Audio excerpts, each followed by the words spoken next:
This budget hearing of the Township Council is called to order. Madam Clerk? In accordance with the Open Public Meeting Act of the State of New Jersey, adequate notice of the February 19, 2019 budget hearing of the Franklin Township Council was provided as required by law. Pledge of Allegiance. Flag Of the United America and to the republic for which it stands, one nation, under God, indivisible.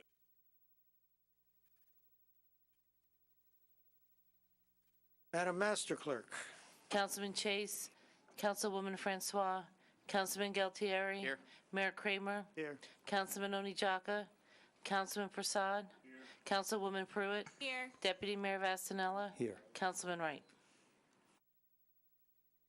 Welcome back, Councilwoman Pruitt. I hope you brought us some warmth. Apparently not. Okay. Do I have a motion to open to public discussion? So moved. Seconded. Moved and seconded. All in favor of opening for the public discussion, say aye. Aye. Opposed? Motion is carried. We are now open to the public. Anyone wishing to speak on the budget? Mayor, seeing no one coming forward from the public, a motion to close the public portion of the meeting. Second. Moved and seconded. Is there any, all in favor, say aye. Aye. Opposed? Motion is carried. Public discussion is closed. Mr. Vornlocker. Good evening, Mr. Mayor. Good evening, Council. So tonight we have, I guess, just under a dozen of the departments and the departments, department heads, and also some other lines of business that'll be handled by myself and Kathy Moody, the finance officer. And we'll also have a discussion at the end, a very brief discussion, I believe, from our financial advisor, Andrew Holjulik, about our anticipated revenue for, and it's right now, I can tell you, it's very preliminary. As we continue to work through things, we'll have more concrete numbers as we go work through the preparation of the budget. So the first department that we have here tonight is the Municipal Court, and Kayla Martinez, our Municipal Court Administrator. Her tab is towards the back of the book, in between grants. Second to last row, third to last tab. Thank you, Mr. Mayor. Appreciate it. There's no request from the municipal court for additional staff this year. The other expenses budget for the municipal court shows a $500 decrease from $25,850 to $25,350, with a $1,000 reduction in translators for the court and a $500 increase for books and publications. Kayla's here to answer any questions if you have any. Hello. Thank you for running our court. What is are you the court administrator? Is that your title? Yes. Okay. That's all I wanted to know. That's it? That was my only question that for was now. a very I know. easy question. That was I believe they call that an underhand toss there. Sliding question. So, Mayor, I have one, might be Yes, sir. just a tad more difficult. Hi. Last year, we did hire, I've just been through a lot of budgets, but I believe it was last year, we hired court personnel. Yes. So, very simple, but could you give me any specifics on how that worked out? Net gain, net loss, is the person worked out? Do we have positions filled? I'm not asking for anything personal about them, just, how that worked out, because my understanding was that was the only issue last year. Yeah. You thought was needed to keep the court at the highest standard. Yes, needed. it's worked really well because now we have that extra person in the office all day instead of just 5 hours a day helping complete the tasks. And it's decreased our having to hire someone every 6 months because we had the part-time position and part-timers were not lasting. They would go on, we trained them and they'd go on to a full-time position in another court. Hey, thank you. You're welcome. Under prosecutor, are we there too? The other contractual items, that's not the prosecutor's salary? No. What is an example of other contractual items under the prosecutor? We're not doing the prosecutor's budget right now, Mr. Mayor. We're only doing the municipal court. The prosecutor's budget is other lines of business later on in the evening. Okay, seems like court stuff to me. but It's okay. not this person that Okay. does that. This person runs the court office. She has nothing to do with the contractual obligations of the township for prosecutors. Got it. Oh, Mr. Mayor, I Any believe other questions? Councilwoman Mr. Pruitt Mayor? and Councilman Prasad both have questions. Woman Pruitt? My question is related to consultant specialized services. You mentioned that it was, I guess, translation service. It's one of the services, correct? Yes. Can you tell me how this saved $1,000 was realized, the difference? Well, my first year here, the court was using a Spanish interpreter for every court session. They can't hear my soft voice. Oh, they were using an actual interpreter to come in for every court session, and it was like $10,000 my first year here. And I had worked at other courts where we used the language line, and it's like $120 a minute for each language. So we've, as the year goes by, I see the savings, and I just start reducing. Okay. And the language line,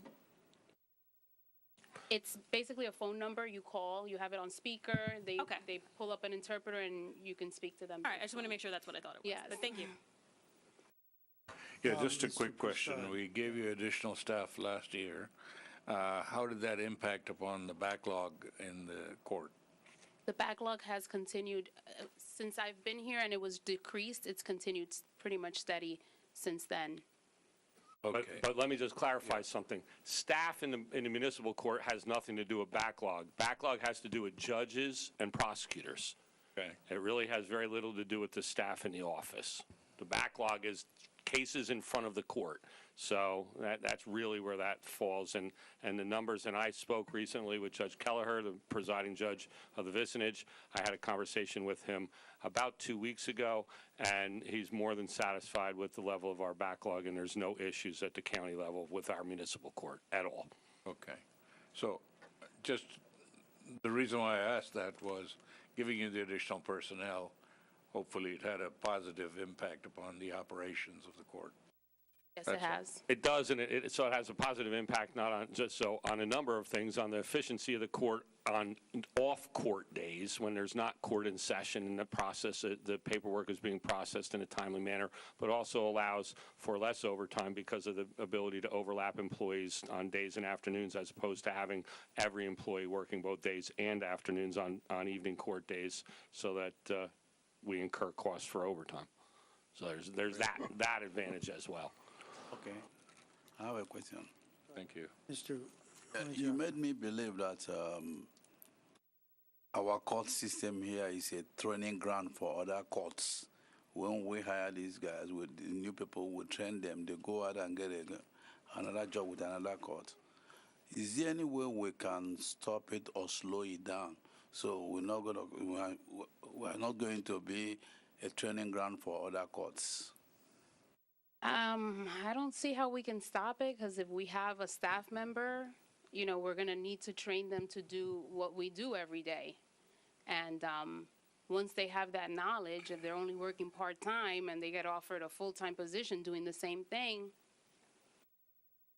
how do you stop somebody from moving on and doing better?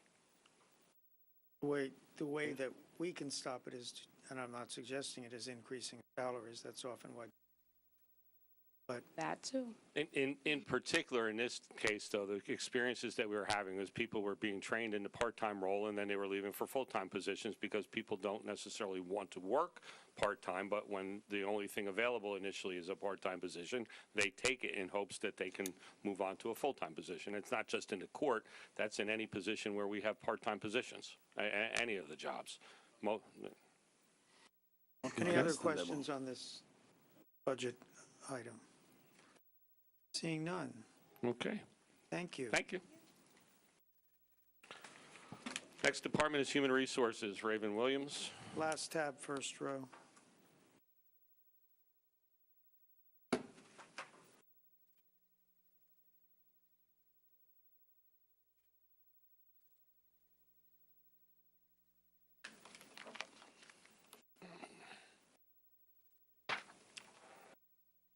Good evening.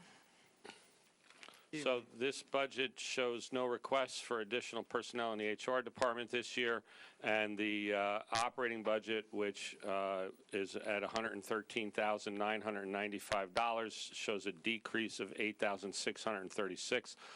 Most of that is related to a decrease in costs associated with the education line, but in particular, the management coaching she's cut her rate so that she's reduced the cost of the program, and that's really what the reflection is there as far as the decrease is concerned, is a reduction in rate for that program.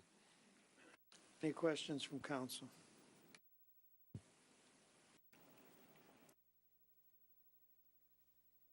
Hearing none, a real grilling here.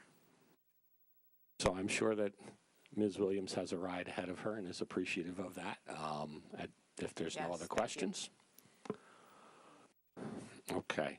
We're going to do one more line with her, and that is, if I can find it, insurance.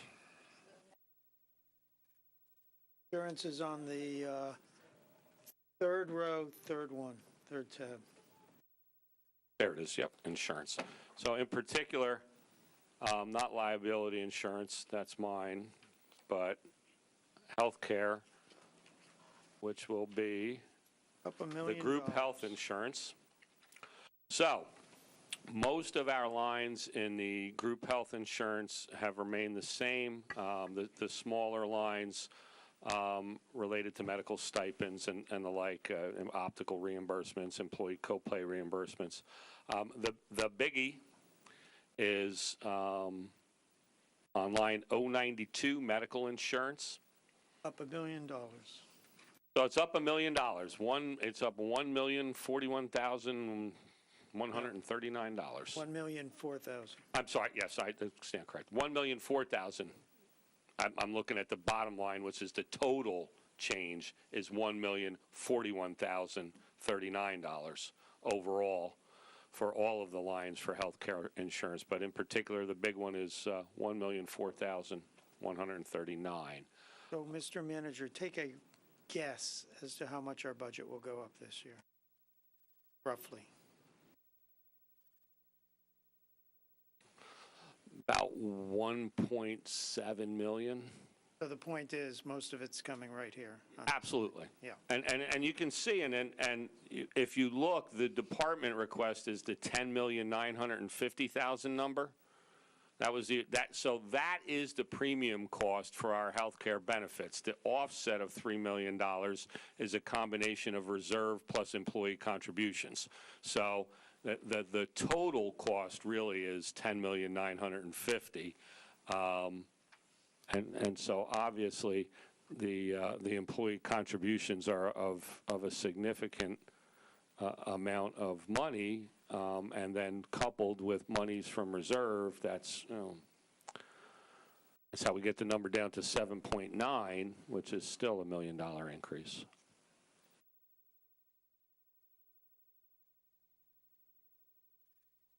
The $36,000 increase on disability insurance, it is what it is. Well, I can tell. I mean, we can talk about why it is. So, our disability insurance plan hasn't been adjusted in. Well, I think it was the last time was. Good Lord, I'm going to. Our disability insurance plan has been the same the entire time that I've been employed here. So we have not had any changes to the plan itself in 16 years. So the way that the short-term disability works, and long-term disability for that matter, there's we pay all of one, and then there's a shared for the other. For the life insurance and the right. long-term disability. Long-term disability. It's intended to cover 60%. It's intended to cover 60% of the employee's pay. Well, if you don't adjust the amount that can be paid to an employee over the course of 15 years. Obviously, salaries increase, and our old plan would not have covered 60% of really some of our base employees. And it certainly on the higher end would not cover our higher end employees at the 60% level. So this is bringing it up to a level that will allow us to ensure that all of our employees who are on disability are paid the 60% of their salary that we're obligated to pay.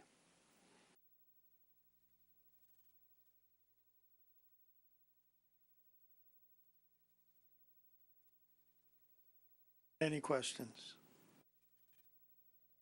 Part of the reasons there are no questions, Ms. Raven, is because we have great confidence in you. Thank you. I've been on council for 9 years, and while there are certainly personnel issues in town, there are never issues with the personnel office.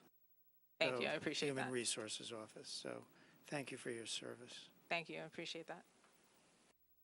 Any questions? So did I miss one thing? Yes, go ahead. So the medical insurance went up $1,004,000. Right. That's what we were talking about, yes. $39. It's up $1 million, it is. And so, and like I said, it's up $1 million, but really, it's up more than $1 million if we had, obviously, we have these offsets that are used to bring the number down, right? Oh, okay, all right, I actually think I have a question. okay. Sorry. Go ahead. Just out of curiosity, just to be caught up, why for the past 15 it increased the contribution? It was just something that we kept rolling over and just didn't increase the dollar amount to be paid Okay. per employee. But it looks like what you budgeted versus actual kind of was a net for the most part. Were there some where you actually went over? Like I'm sorry, for which one? I'm The thinking disability? disability. Well, no, it was because it's a premium cost. Yeah. So if the premium is what it was there, $83,000, or, you know, the disability was $83,100, that was the cost of the premium, so obviously we spent $100,000, Yeah. 100% of it. If you raise the premium cost by raising the benefit, that's why the increase in cost. It was just as simple as that. We went on the market, and actually we're changing companies. We actually changed companies, and in that transition, we were able to secure a 2-year rate lock, so we will not receive an increase in the disability for 2 years. So in other words, there was no error at not raising. No, correct. It was, no, absolutely not. It was, Yeah. this is just bringing our benefits for disability up to the level that it's necessary to cover the costs of disability payments for salaries that are larger than they were, 15 years ago. And for years it was unadjusted. And, in the short term, and in the long term for that matter, our employees have the ability to supplement their disability with accrued sick and vacation time. And so generally speaking, those employees that have that do that, but they're using it at a higher rate than they would have to if we had a premium that came closer to covering the 60% for all employees. It still doesn't cover 60% of all our employees. To be perfectly honest with you, it doesn't. All right, we had to draw a line somewhere, and so we did that. Okay. Thank you. Thank you. Have a good Thank evening. you. The tax assessor, first row in the middle.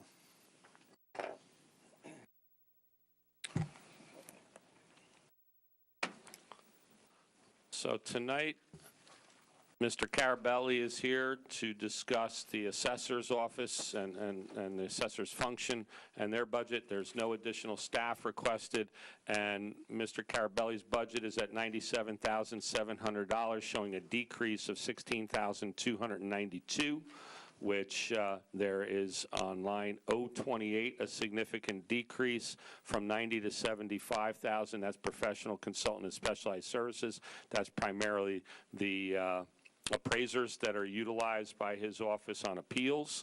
And the other adjustments are relatively small here and there to bring the lines into line with spending. So, any questions for Mr. Carabelli? Usually you're good for a few for him. Any questions, Mr. Did the number of appraisal requests go down? Sorry. So Mr. how Chase. can you reduce the amount for assessors? Are we, we're not going to need them that much? I'm sorry, for appraisers? Appraisers, Yeah. I mean. That's exactly the case, Dr. Chase. We probably have at least 2 major cases coming up in 2019, and maybe 2 minor cases, which is considerably less than we've had in past years. The other thing is that now that the numbers have sort of settled in, it's easier to negotiate settlements, spend less time with our attorneys and consultants. Good. Councilman Prasad, that was basically the same question? Okay. What is the difference between a field inspector and a field assessor? When I first came here, Mayor, I think it was field assessor, which is kind of confusing. The term should have been field inspector, because actually doing inspections are not really assessing anything. So in answer to your question, the job descriptions are identical. About 5 years ago, maybe a little longer than that, we changed it to field inspector. And there's exactly one that's still listed there as field inspector. She has the same position. Are these full-time jobs? Yes. Any other questions? There's only one part-time position in the assessor's office. It's the assessor. Yes, right. Okay. I'm sometimes accused of telling you to raise assessments, to raise taxes, so we get more money for the budget. That, of course, if people understand how budgets are calculated, that wouldn't change anything. But council's instruction has always been to you, just do your job fairly and nothing more. That's exactly the way I transmit it. Thank you. Great. Thank you. Thanks, Rick. Economic Development Officer. First row, last tab.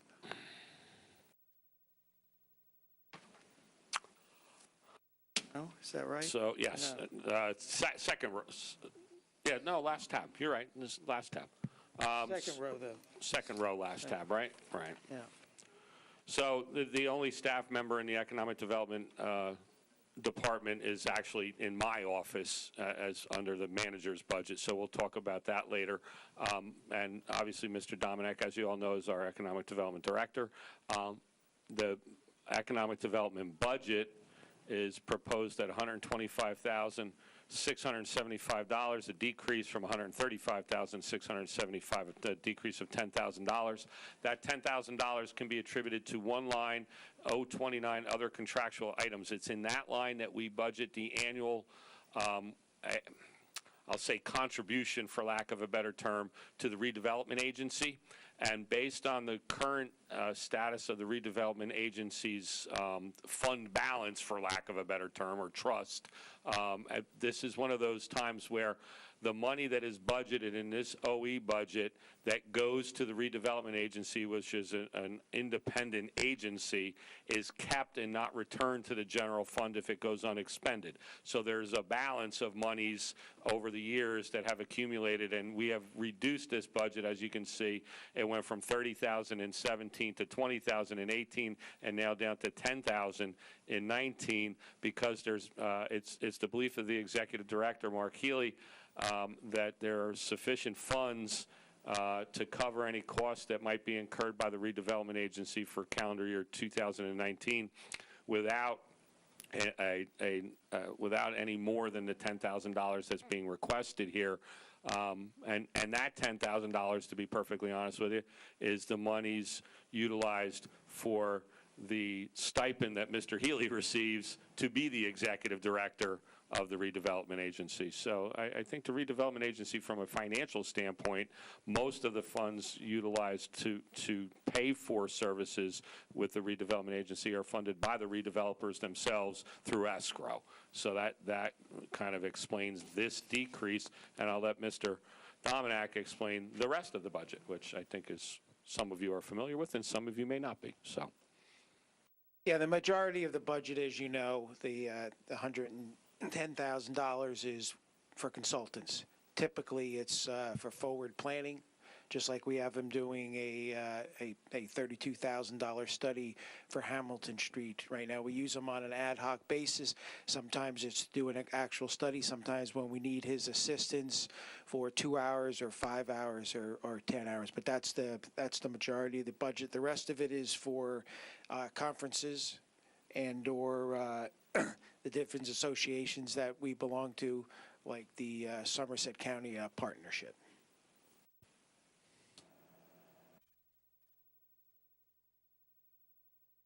Any other questions? No, that's just one hell of a success story there.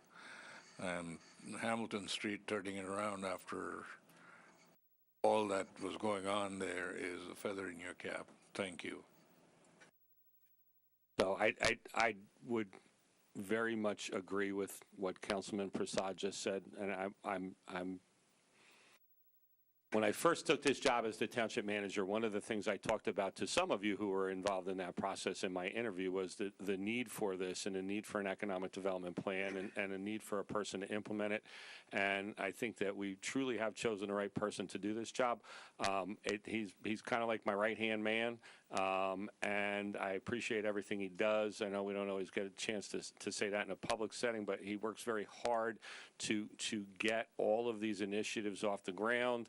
I trust him implicitly, and it's nice to have somebody like that will do this type of work and has the background that he does, and for that I am thankful too, Councilman. So here's an opportunity for me to say thank you to him. Any other questions? Councilwoman Pruitt? I wanted to echo the statements on Hamilton Street. So growing up here, Hamilton Street now is very different than it was when I was in school and still getting rides from my family up and down the street. So kudos. And I don't know if this is possible, but I had a thought. So obviously a bulk of this goes to the consultation services. Has there ever been an attempt to kind of quantify like the return on investment for these consultants to figure out how much, we've paid out, but how much are we getting? Well, we, as part of forward plannings, and you'll see in the next report, what he does in each one of his analysis, he does an economic analysis. He'll give in this new report that we're going to have the public discussion and the presentation on March 11th. He's going to quantify what this new development that is proposed, the 300 or 400 students, what that will do for the street. We could, if you needed to know, if you wanted to know what the increase in the taxes were, what the increase in the money spent, that's relatively easy to do, given that in another year we'll have, a couple hundred extra people on the street. 2 years from now it'll be 500 or 600.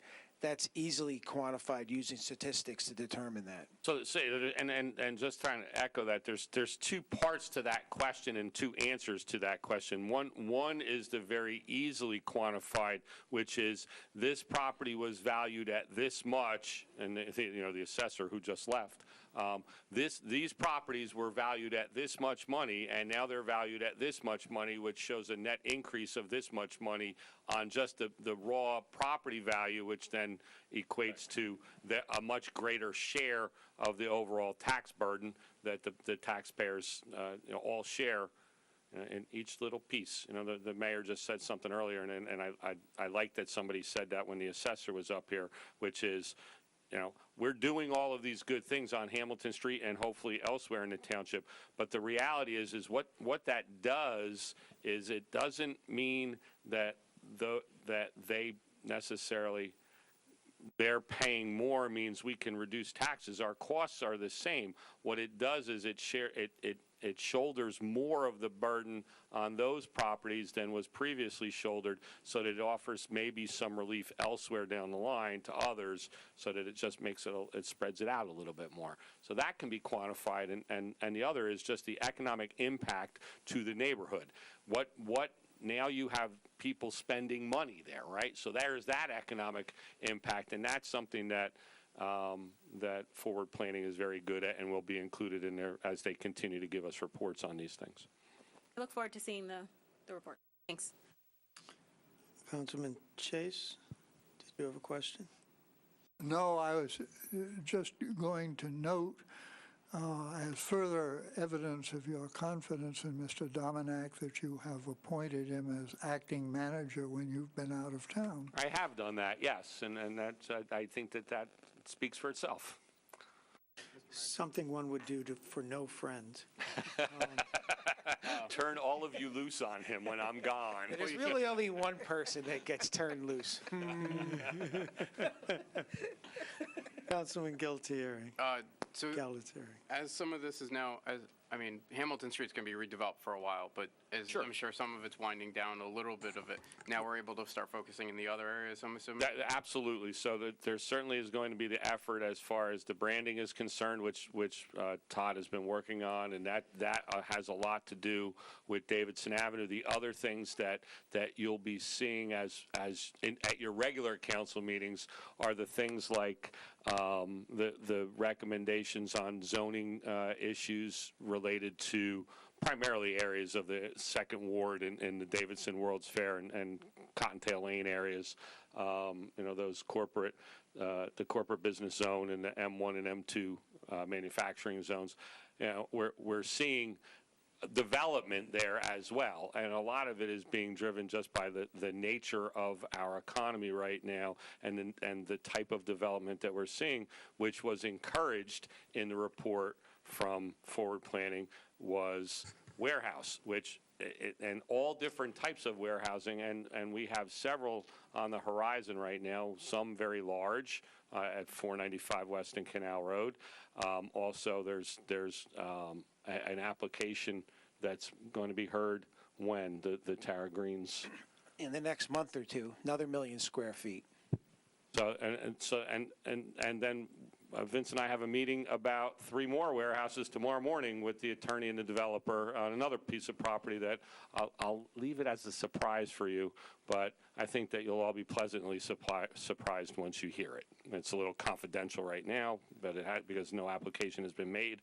But I think when you hear about this one, you'll also be very happy. And that's 3 warehouses in the 750,000 total, I think. A little bit more than that. A little bit more than that, right. Yeah, the one thing I would say that Hamilton Street's not winding down. Right. If anything, it's winding up. And one of the things we talked about at the last Hamilton Street meeting is that we've been very progressive. We've done a series of reports, and we've moved in concert with the developers. The last report gave some recommendations and things that we should look in the next 2 years. We are now at the point of looking at those recommendations with the new report. And probably 2 years from now, we'll be looking at tweaking, because we have to respond to the environment. We have to respond to the developers. We have to respond to the needs of the neighborhood. And that's what we try to do. And that's why it is. So someone needs to do this every day. Yep. That's why it was so important that we create this office and we create this position and we move forward with this, because if you don't have someone doing this every day, you fall behind. And as much as I would like to say that I can do things, and I can't, all right? This needed to be someone who would dedicate everything. And then when we throw into the mix just the business advocate part of it, on top of what he's doing as far as economic development, it really is, it's made us turn the corner here, which is what we needed to do. Right, and I think part of my question was also to highlight that. I know we talked. Yeah, right. I know, talked exactly. primarily about Hamilton Street, but it's not just Hamilton Street. It's township wide that we're doing it, and it's Absolutely. And you'll be seeing very shortly, probably in April, a new ordinance that talks about combining some districts to deal with the new interest in warehousing in the different areas of town. We've been working on that for quite a bit. That was another recommendation that was in Todd's report that we'll be implementing and sending to you in the next couple of months. Thank you. Just one comment, and that was creatively, you've brought about the mixed-use zoning, and that didn't cost us as much, but you brought in a whole lot of investment and jobs and economic activity. So kudos to you on that. Thank you. Any other questions? Mayor, real Okay. quick. Thank you. Have a great night. Thank you, Vince. Community resources. Diane Leach Thompson. So this is. So it's, if Kind you of a- see animal, it's right underneath that one. That's the next row is community resources. Second to last row, second to last. Yep. Community Resources has requested no additional personnel. The operating budget is proposed at $15,937, which is a decrease of $207. I don't know where that 7 came from, but it's 207, not 200, not 210, 207. So I'm thinking that this lady next to me has an exact budget in mind when she put this one together this year. So,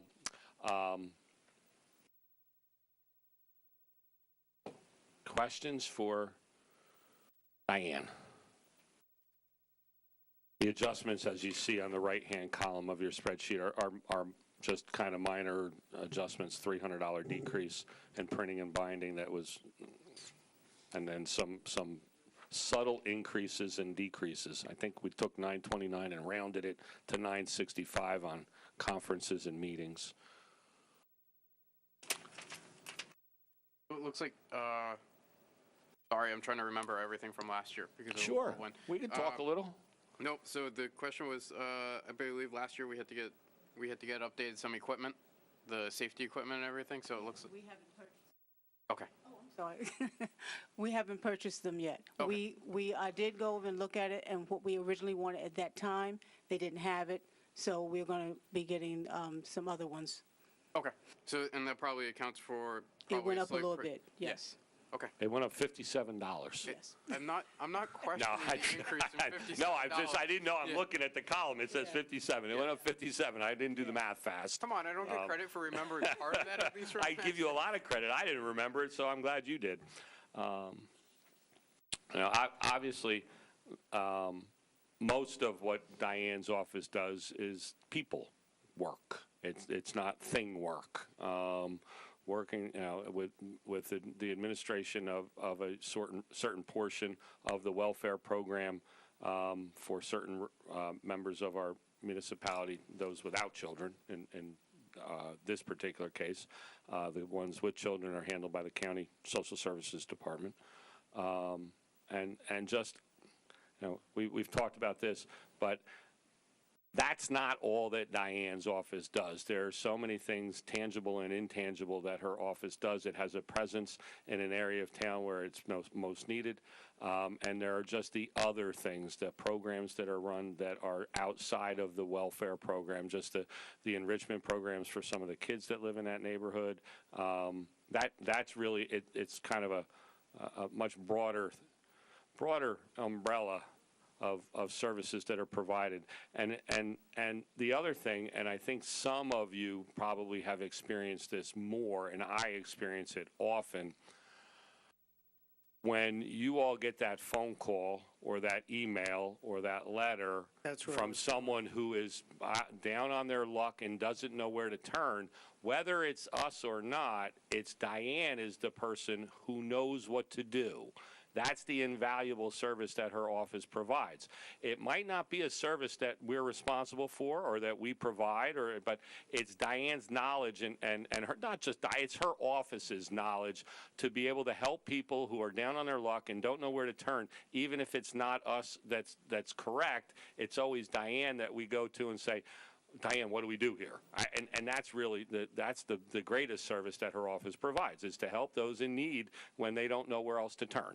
To reiterate what you just said, and you can vouch for this, 3 or 4 times a year, I get a call or an email or something that I can't make heads or tail of, and it's confusing, and it's a mess, and the person is in desperate straits, and I call you, and you call her, and about an hour or two later, I get a complete report that Exactly.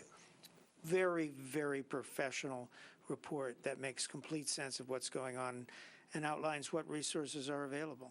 Right. And like I said, whether it's a referral service or something that we handle in-house, that's where this office is important, and for us to maintain this office because that's the service it provides. It's invaluable. Yeah, I agree. It certainly is. And Diane, you're such an invaluable resource to our community. Thank you. You do so much for so many people. I don't think anybody here knows all the stuff that you do day by day. You deal with people that are in crisis mode constantly, and that's a skill set that a lot of people don't have. And there's no budget that can quantify the work that you do, and we're grateful for you. Thank and you. your staff. Thank you. I wish I had you at my other job, because I have patients who are in those straits, and you would make things better for them and easier for me. Don't be trying. I got enough issues with people leaving me. I don't need more. There's just one other point, and that is that you do mobilize a whole bunch of volunteers to help with your programs. And it's not just food and supplies. There's a whole lot of people helping with those programs. Absolutely. And that's the invaluable part. And then the other thing that the office does, which thankfully the need is not often, but when people, whether it be through natural disaster or fires, is when we need to find temporary housing or establish shelters. And Diane is the person in our emergency operating plan who's responsible for all of those things under emergency management. So there's that part of the office too, that thankfully we don't have that often, but you always want to be prepared. And when we do need it, Diane's 2 o'clock in the morning going out there in the middle of the night. Yeah, I know. She's so. Yeah, she's a pillar and staple in our community. There's Absolutely. no doubt about that. Absolutely. Thank you. Thank you. Thank you so much. Thank you. Thank you. That's All a right. good job. Keep it up. Okay. Moving on to general services. Thank you, ma'am. I was unable to find that tab. How about that? It says purchasing. That's what I figured it would say, but I couldn't even find it. It is. In the big budget, it's called general services because purchasing's primary function is to provide services to all, thus the word general. Hello there, Mrs. Ballinger. So, the operating expenses for the purchasing department, general services, whatever we're going to refer to it right now, the budget proposed is $96,340, which is an increase of $7,200. $6,000 of that increase is in postage. Why? Go figure. The United States Postal Service has chosen to increase their rates, and therefore we have increased our budget because we have to mail things. Did stamps go up They did. this year? From 50 cents to 55 cents. I don't buy the stamps. 10% What buys the increase. stamps? 10%? 50 to 55. That's 10%. I guess. Okay.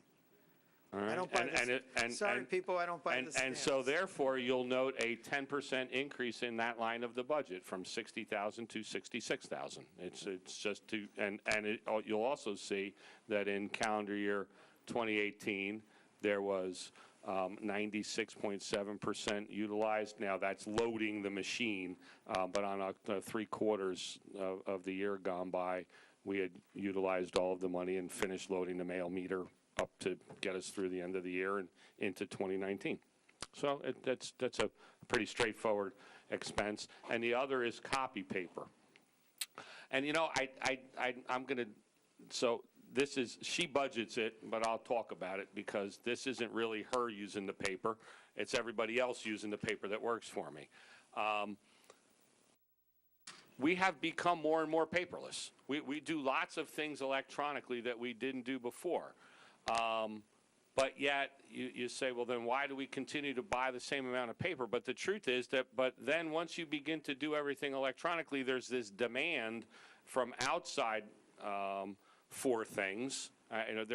There's this, it's not like we want to print all these things, but things like Oprah requests, and we'll talk about that when we talk about the clerk's budget, but Oprah requests continue to increase annually by leaps and bounds, because as people become more needy as far as information is concerned, they turn to the Open Public Records Act to get all of these things. Now, what we're trying to do is make things more available online so that people don't file those Oprah requests, but that takes time. And then there's just the simple fact that there was we've received word from our supplier that what percentage increase was it? Microphone. It used to be $21 a case, and they're talking about now $29 a case for paper. So it's a significant increase. So it's just an increase in cost from the supplier, which is all, and it's a contract supplier, and that we buy the paper from, and it's under a state, and both a state contract and a county cooperative contract, with a significant decrease over retail, but it's still just going to cost us more money. That's the bottom line. We'll never become a paperless society. I want to be. I do. I want to be paperless in everything that we do. The truth is, it's just very, very difficult to get there. It is. So that is Cindy's budget, and as you can see, there's very little change from year to year with this budget. It's the basics of running the purchasing department, and then those things that are used by everyone that are paid for under the general services budget. Any other questions? Just out of curiosity, has the unit cost of paper been increased as the volumes have gone down? Well, that's what we were saying. So the unit cost of paper goes from $21 a case to $29 a case this year. That was so when you look at that dollar increase in just one case, I mean, that's a pretty significant percentage of the cost increase. Thank you. So our Franklin News that goes out, is that included in this budget? No, that's not included in this budget. So the Franklin News costs are really budgeted out of the Public Works budget. That they're included as part of that overall cost, because the grant it covers the cost of the printing, and as far as well, that's it. I mean, that's the cost. There's also a shared portion of that with the Board of Education now that we share the whole newsletter is now a shared. I guess we'd call it a shared service. It really is. I mean, it's the two of us putting it together, and they cover their cost of the printing. Thank you. Thank you. How long has Cindy been with us? Since October of 2017, right? Yeah. Joyce has been going that long? I think 2016 or 17. Less than, yeah, okay, 16. Then it's 16. Yeah, so 16. But I knew it was October of 16. So. You ever talk to Joyce? Yeah, I actually just saw Joyce not that long ago. Joyce still lives in town, so she's around town from time to time. Thank you, Cindy. Thank you, Cindy. All right, only John House can prevent forest fires. Fire prevention. Fourth row, first tab. Oh, there he is. I'm looking for you.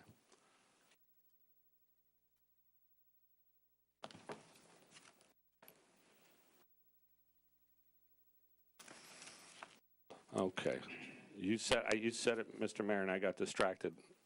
Fourth row, first tab. I got it. Okay. So,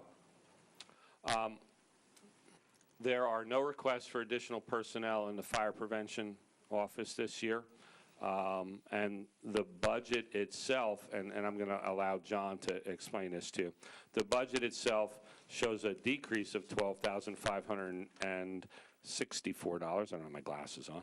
From last year's total of $20,915 down to $8,351.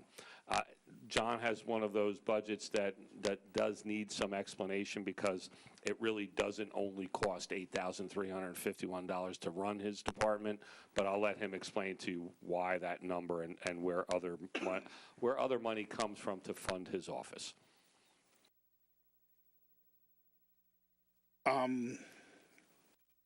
It really isn't a decrease of 12,000. The reason was last year we had to budget for equipment for the shared services with the fire district number 1, so we had to bump up. So if you go back to 17 and 16, you'll see the budget is very similar in numbers. 2018 was a fluke.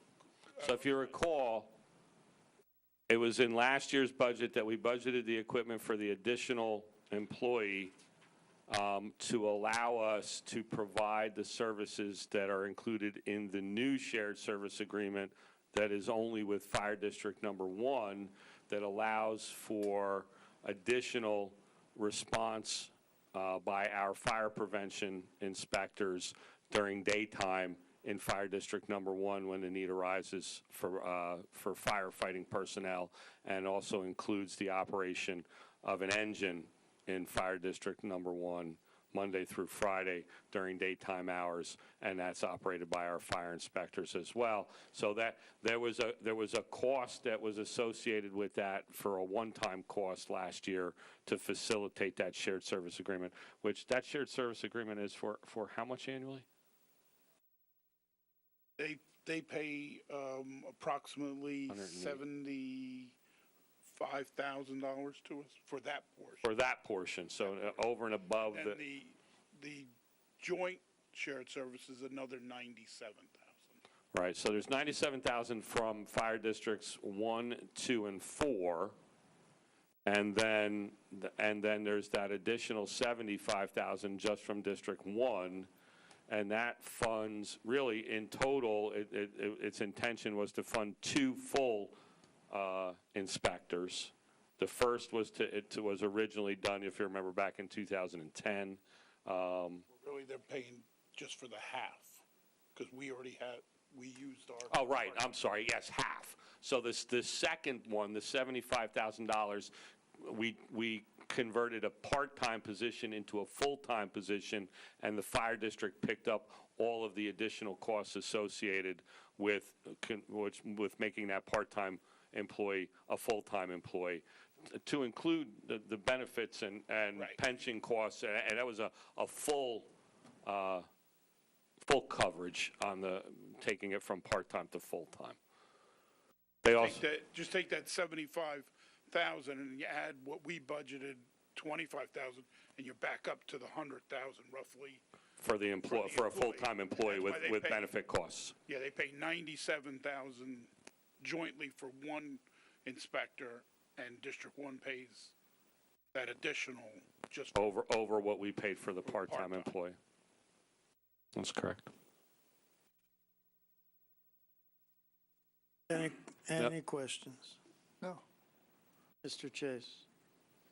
I just wondered, since I have this chance at asking you, I passed on to the manager who was to pass to you some of these sustainable Jersey actions in the fire prevention area. Have you had a chance to look at those yet? I did a little bit. I need to reach out to our forest fire representative on some of the issues. But yes, I've started. I've been busy the last couple of weeks, but I am working on it. And yes, I got that. Okay, good, because I'm hoping that we'll be able to add a few more actions there. If there are things that we are doing or are very close to doing. Yes. Thanks. Anyone else? So I'm just thinking back to our fire prevention meeting. The equipment that was discussed, not the air, but the radios, that would be capital then if we had to do those, right? Yes. Okay. Trying to make sure I don't confuse budgets. Yep. Thank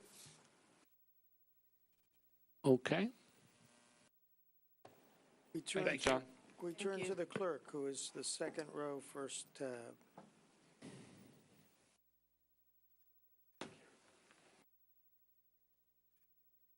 The clerk has several budgets.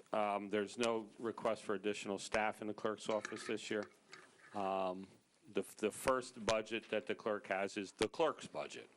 The clerk's budget is proposed at $39,848, a decrease of $237. An increase of $10 in one line and a decrease in $247. I'm guessing that there's a professional association dues that cost $10 more than we budgeted last year. Good guess? Okay. So that is the clerk's budget, the office budget. So does anyone have any questions about that particular budget? Down $200. Down $237. There you go, $237. I like specific numbers. Move on. Moving on. Okay. The next budget is probably your budget, if I had to guess. Elections. Elections. Well, that's sort of your budget, one of your budgets. I'm getting there. One page at a time here. Flat. It is flat, yeah. There's no increase to the election budget. That's good. Now, if we want to call off this year's election, I'd be okay with that. Yeah, so it is flat. This will be an opportunity to just raise an issue related to elections that I think that this is a good time to begin to talk about the upcoming elections. As I know all of you know, but some might listen, might not realize that there are actually generally 2 election days in a given year. There's the primary in June, and then the general election in November. One polling location in particular in Franklin has presented us with some difficulties this year, and I wanted to just discuss that now so that we can begin that process of public information for those who would vote. It's in the 3rd Ward, and it is the location is Consolata, and that particular location, due to renovations that will be taking place in that building in the very short-term future, will be unavailable for at least the primary. It may be unavailable for the general election as well. And Anne Marie and I kind of put our heads together to try to come up with an alternative location, and I identified a location that Anne Marie went out and visited and found to be suitable to be used as a polling location, and that is what was formerly the Thomas Edison Charter School on Cordeloo Lane, at which they have since moved to another facility on Pierce Street, and that facility is vacant right now, and it's basically classroom settings, which lends itself to establishing it as a polling location, and the owner has agreed to provide that location to us to be utilized as a polling location for the primary in June and if necessary, the general in November. Hopefully we can get back to where everyone is familiar at Consolata, which we won't be calling Consolata anymore. We're going to continue to call that. It'll be the Board of Education building on Route 27 because it won't be Consolata anymore. It's not anymore now. But yeah, so that's what we're doing as far as that's concerned. The last time I talked to the superintendent, he thought they might be ready by June. Is that changed? No, it will not, definitely will not, without a doubt, be ready by June. It very well may be ready for November. That is a possibility. But the reality here is that the roof. It's just government construction, and I'm the eternal pessimist when it comes to government construction. And while we may have anticipated completion dates in October, we all know what happens, and it's very difficult to get things to be completed on a date. And I don't want to be in a position where in September or October, they fall behind and we have nothing to fall back on. So better safe and make the arrangements now, which is what Anne Marie has done. So that, you know, we're in a good place, and it's literally right around the corner from the former polling location. So it's not like it's a significant distance away, and you know, we can certainly advertise and signs and do what we have to do. And then once the building is finished, we can have it back for the future. Great. Okay. So that's, yes, sir. I have long had several thoughts about the polling there, that some of the big apartment developments along Route 27 have clubhouses, and I wondered why we didn't use them for it. We use at least 6 different clubhouses in that area. Mm-hmm. All 3 Society Hills, Beacon Hill, and Winfield. Yeah, but like the Westminster and, I never can remember what the next one is called. It's the one Well, where. there's Somerset Park, there's Somerset Whitehall, Park, yeah. there's West. Whitehall, yeah. The more districts, the harder it is for myself and the county to manage. I mean, So- I have to go out and visit every district during the day. With 16 districts, polling locations we already have, it already takes me 5 to 6 hours of the day. And that's not going back if there's a problem. And the county has the same thing. It's all logistics. The other thing is, it is not easy to hire poll workers, and if you can have combined districts in one location, it allows them to have less poll workers rather than trying to get it all spread out all over. No, I thought you No, it's you still were the same supposed amount to of- have 4 at each supposed to have district, 4, no yes. matter Yeah, how many are in one Correct. polling place. Yeah, that won't go, but it's difficult to have that many out there. And for me to go out and for the master poll worker from the county to go out and visit all these places during the day. And then when there's issues, like there was some issues during the general election, I basically spent probably 8 to 9 hours out on the road, you know, dealing with stuff. So if I've got 20 districts, I'm not making it through the day. Visiting, I can say from my experience, visiting every district and actually going in and driving Yes. takes 3 hours. Yeah, minimum. and I'm not That's- getting out that's of to there. just go in Yeah, and I have to mark poll books, and everybody's got an issue as soon as I walk in the door. So there's never a time where I can just walk in, fill out the polling book, and walk back out. I'm never in there Okay. less than 15 minutes. Well, what Moving on I'm, with the budget. what I'm sorry. always concerned about is with multiple districts in one place, the voters having difficulty figuring out which line they should get in. We can try to get better signage within the polling location so that they can, The problem They is can they don't see know the what, line. they don't know what district they are. I mean, Yeah. most, correct. I know what district I am because this is my life, but most people It'd don't. be great if we could have somebody at each polling location directing them, but we don't. Yeah. And will there be enough parking at the Cortelyou Lane Yes. site? They have at least 80 spaces there, and when I looked, for the primary, I The don't primary, foresee, no problem. yeah, the general election, I still don't see 80 people being there at the same time. This election?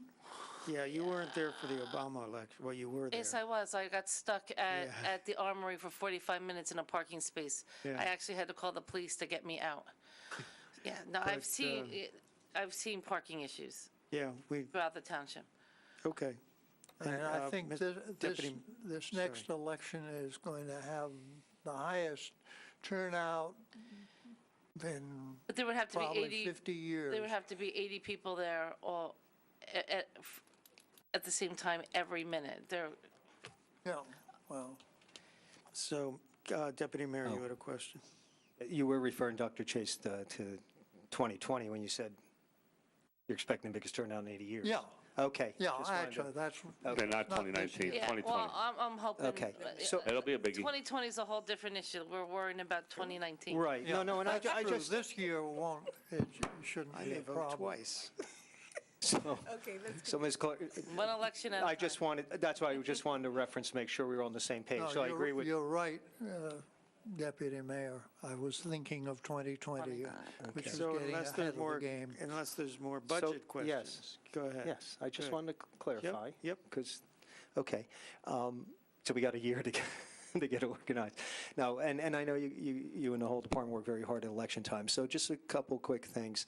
I have noticed over the years, since it came up just now, I don't know how, but is there a way that we can get some kind of signage that, and I know nothing's going to be perfect, but that better directs people, perhaps a map of their ward or their section of town, or I don't know, or someone there that tells them where to go. But just if there's something, anything we could do, I don't know if you need to put it in as a budget item, and that's why I bring it up, that we can have, because our town obviously is only getting bigger, and this whole thing with voting, you know, some may say it's a fad, but I think going forward, you're going to get a lot of interest in the public, from the public, and hopefully see bigger turnouts over the years. So anyway, is there anything that we could do with that to alleviate, to make your job easier or more practical logistically? And then the people go to vote at the places that get more confusing. I mean, you don't have to give an answer now, and just if there's anything, just to make it, again, easier for you and easier for the citizenry. Councilman Vecino, are you saying on top of already the sample ballots that say you're in this district and your polling place? You know, and Councilman, I hear you, and I'm talking about the day of. To each The polling day of, location. because let's admit it, we're all into politics, we get these things, we look at them, we read them. No, Most people yeah. toss them aside. You have people that may be here 1 month, may be here 70 years.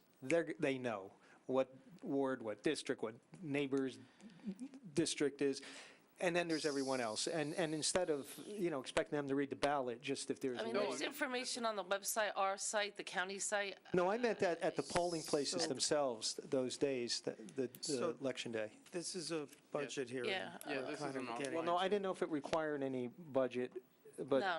the clerk could let us know if she does. You do budget for the I voted stickers, correct? Yes. Excellent. There you go. And the ones, and the future voter ones And the this year. future voters. Yeah. So we do Yes. have They wanted a those. budget. No, that's great, encourages people to vote. Anyway, and then the only other thing is, and I don't know if you're going to get to it, any expenses, our concerns relevant to preparation for the census, which is obviously a big event coming up in, well, probably started to work on it We already started working Right, on that. so is there anything, No, there's no staff expenses. budget, anything? Nope. That's all going smooth? Okay, that's all I have, Mayor. Okay, the next budget is the mayor and council budget, and now I'm going to cut $27,000 from the mayor and council budget. Oh, wait, it's only $20,300, no. The mayor and council budget is proposed at $18,362, which is a $2,037 decrease. Why? There was an association fee in there that we no longer belong to. It doesn't get funded in your budget anymore. So therefore, it's really just a matter of that money was being budgeted for something that was being budgeted in another budget. And it's $1,900 up for conferences. Are more of us going to Yes. conferences? Yes. Okay. Yep. Yeah, so the business partnership used to be budgeted in yours, and it's now budgeted in the economic development budget. So that's why the switch. So it's really not a decrease in the overall. It's I just a actually think we decrease were in your. budgeting for it twice. Hmm? I think we budgeted. Yeah, I was going to for say, it twice, it's so- not budgeted in your budget anymore. It's budgeted in economic development. It may have been budgeted twice, but it doesn't need to be now. Nope. Okay. Okay. And I think that's all of yours, right, Anne Marie? Yes. Yes. Township manager, first row, third tab. Yupper. I don't know my budget, so I need to look at it. So my budget from a salary is my office, economic development, special projects, which has a full-time and part-time. So that's my I think I got that wrong. Got that wrong, I think. in the very first line. No, the tab, I misquoted the tab. So the manager is The sixth third to tab last. over, yeah, third Third from to one end. last Yeah. of the Right. second row, Oh, of the first row, first row, actually. yeah. First row's third to last. So the proposed budget is $292,650, which is an increase of $10,400 over last year's $282,250. The largest portion of that $10,000 is under legal services line 027, which was previously not budgeted. That $10,000 is being budgeted in the event that, so we need a police disciplinary hearing officer, which you appointed a hearing officer at reorganization. It's something that we hadn't done in a number of years, and there is a provision for it in the code, and there was a necessity for us to have one in the event that we need one. No, not necessarily spending any money. This is one of those things where you have to budget money in the event that that person has to be paid. But that's a kind of a what if. Then there's also a $400 increase in conferences and meetings. I have more people that go to conferences and meetings now that I have more people in my office, and therefore I needed to increase that budget. You see it was over last year, or at 132%. And the bulk, obviously, of my budget, the $240,000 in line 107, is in the event that there is an emergency. All contingencies are budgeted in that $240,000 for the entire town. So I'm wondering if, because you don't spend a huge portion of that. Well, actually, that's not true. What's spent and what's utilized are two different words. All right. It is so at the end of the year when things have to be moved from one budget line to another in November and December to cover shortages in other department budgets over the course of the year, that's where the money goes. It doesn't go anywhere for miscellaneous expenditures. If a department is over budget on overtime, there needs to be money that comes from other parts of the OE and salary budgets to cover those shortages, and that's what that money gets used for. It's not a perfect science. As much as I would love it to be, it's not, and that's where we've removed departments' the abilities to do that on their own in their budget. And that's why we put it here, and it does get utilized at the end of the year. The law allows for us to transfer interdepartmentally and salary and wage and OEs after November 1st, Kathy, right? November 1st. So at the end of the year, that's where then that money starts to go. And that's why you don't see it, because this is as of 10/31. So I'm just asking out of ignorance. Sure. Could we put that legal service, $10,000, in the contingency? You absolutely could, but I think that when you appoint someone to a position, it's kind of the proper way of budgeting is to budget an amount of money for that position. If the services were needed, in all honesty, it might be more than $10,000, and then that's where the contingency would come into play.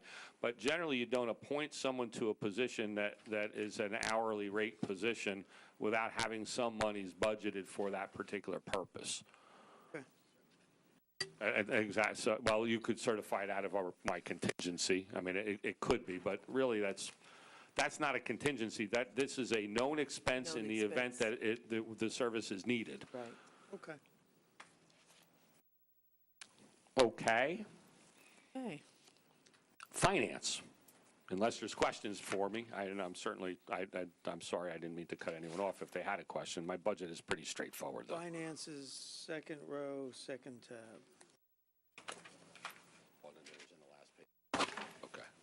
So there is one employee in the finance department, and she is seated to my left, and that is our chief financial officer. There are other people who work in the finance department, but they are not our employees. And they are seated to your right. Well, one of them is, and there are others that hopefully are seated at home right now at this time of the night.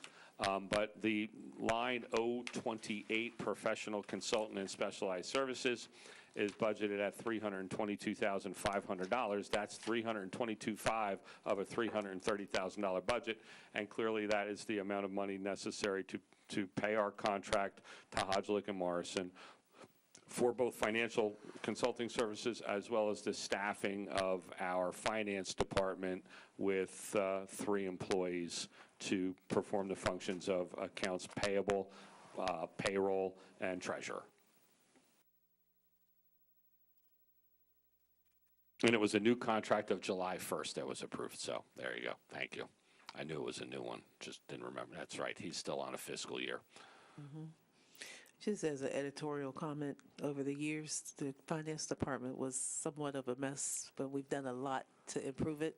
I think that our finance department is wonderful these days. I think that the staffing in the finance department is very, I hate to use the word competent, but that's, because it sounds like talking it down, beyond competent.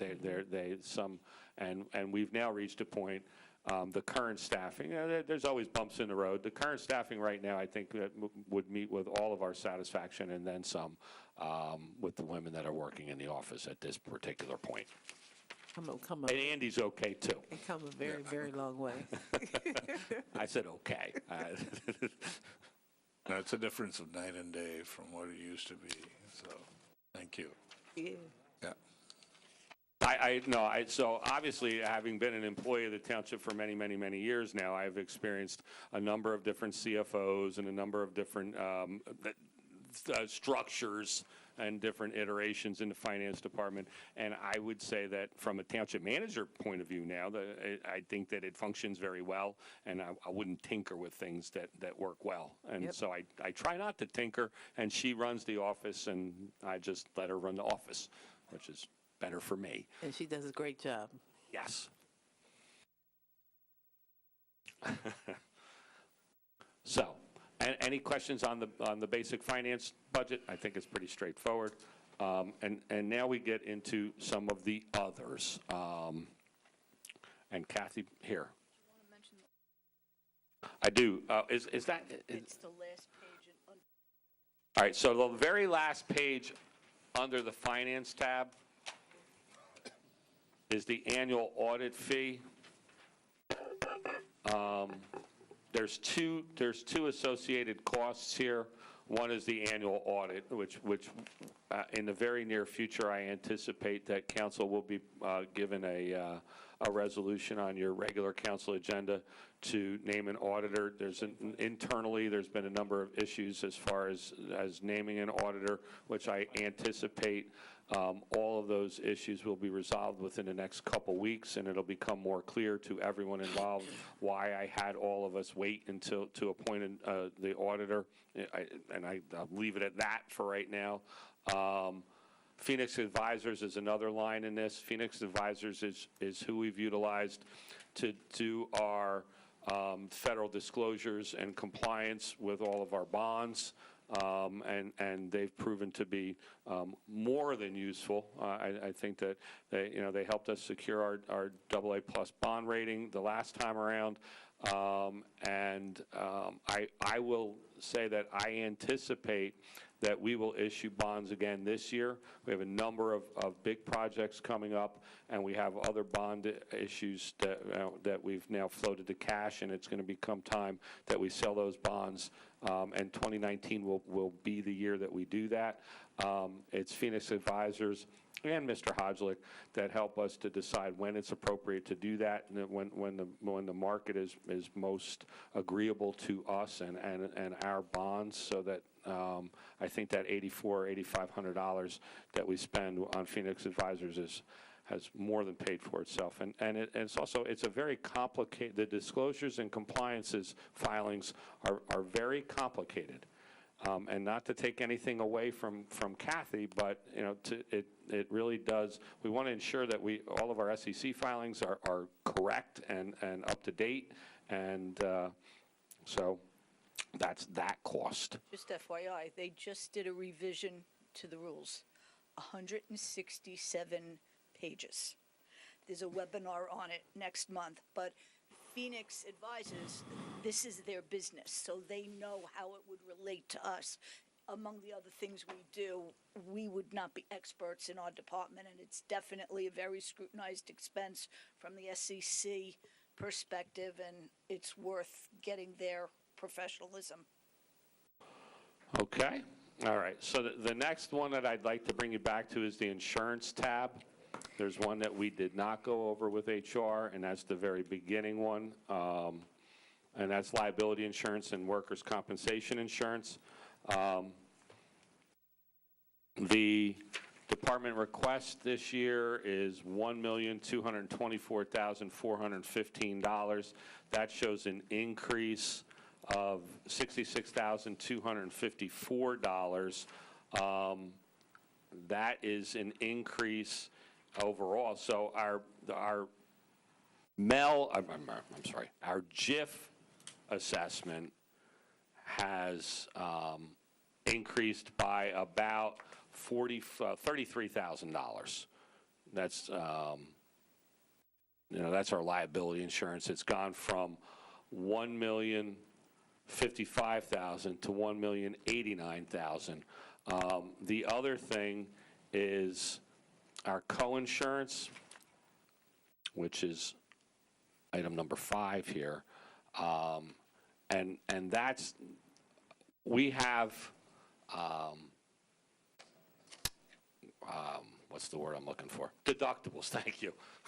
We have deductibles on all of our policies, and basically what we're looking for is we calculate on a number here that we anticipate necessary, and that's $32,000. Previously, that was not budgeted. In the past, we didn't budget for deductibles, and so. So how did we pay them? Contingencies and monies that were budgeted in other insurance lines, which again is just, it's not the appropriate way to do things. And so Kathy and I had a discussion and felt that it was more appropriate to put a line in the budget for deductibles on claims so that we weren't trying to find money elsewhere. So that's liability insurance. Are there any questions about that? I'm just not seeing the line item that says deductible. Well, you won't see it because I'm on a sub sheet, so you won't see it. Oh, You'll okay. see on the cover sheet. I'm sorry, Councilwoman. If on the cover sheet you see how it went up $66,254, the very top line, 086 insurance and surety bonds. All right. So that insurance is including, it's the JIF bill.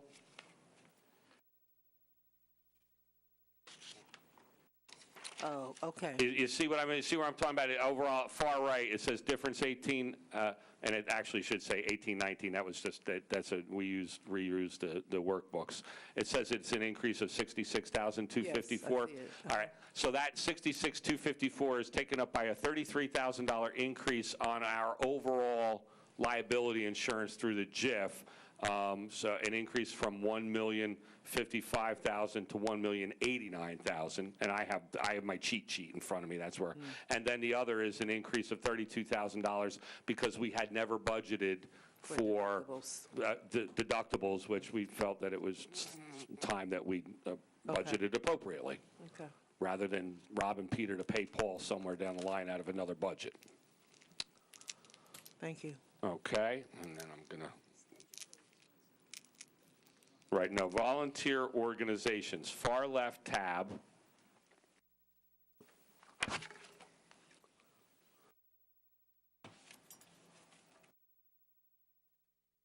So there's the aid to the volunteer fire departments, which remains unchanged, $46,774 in total.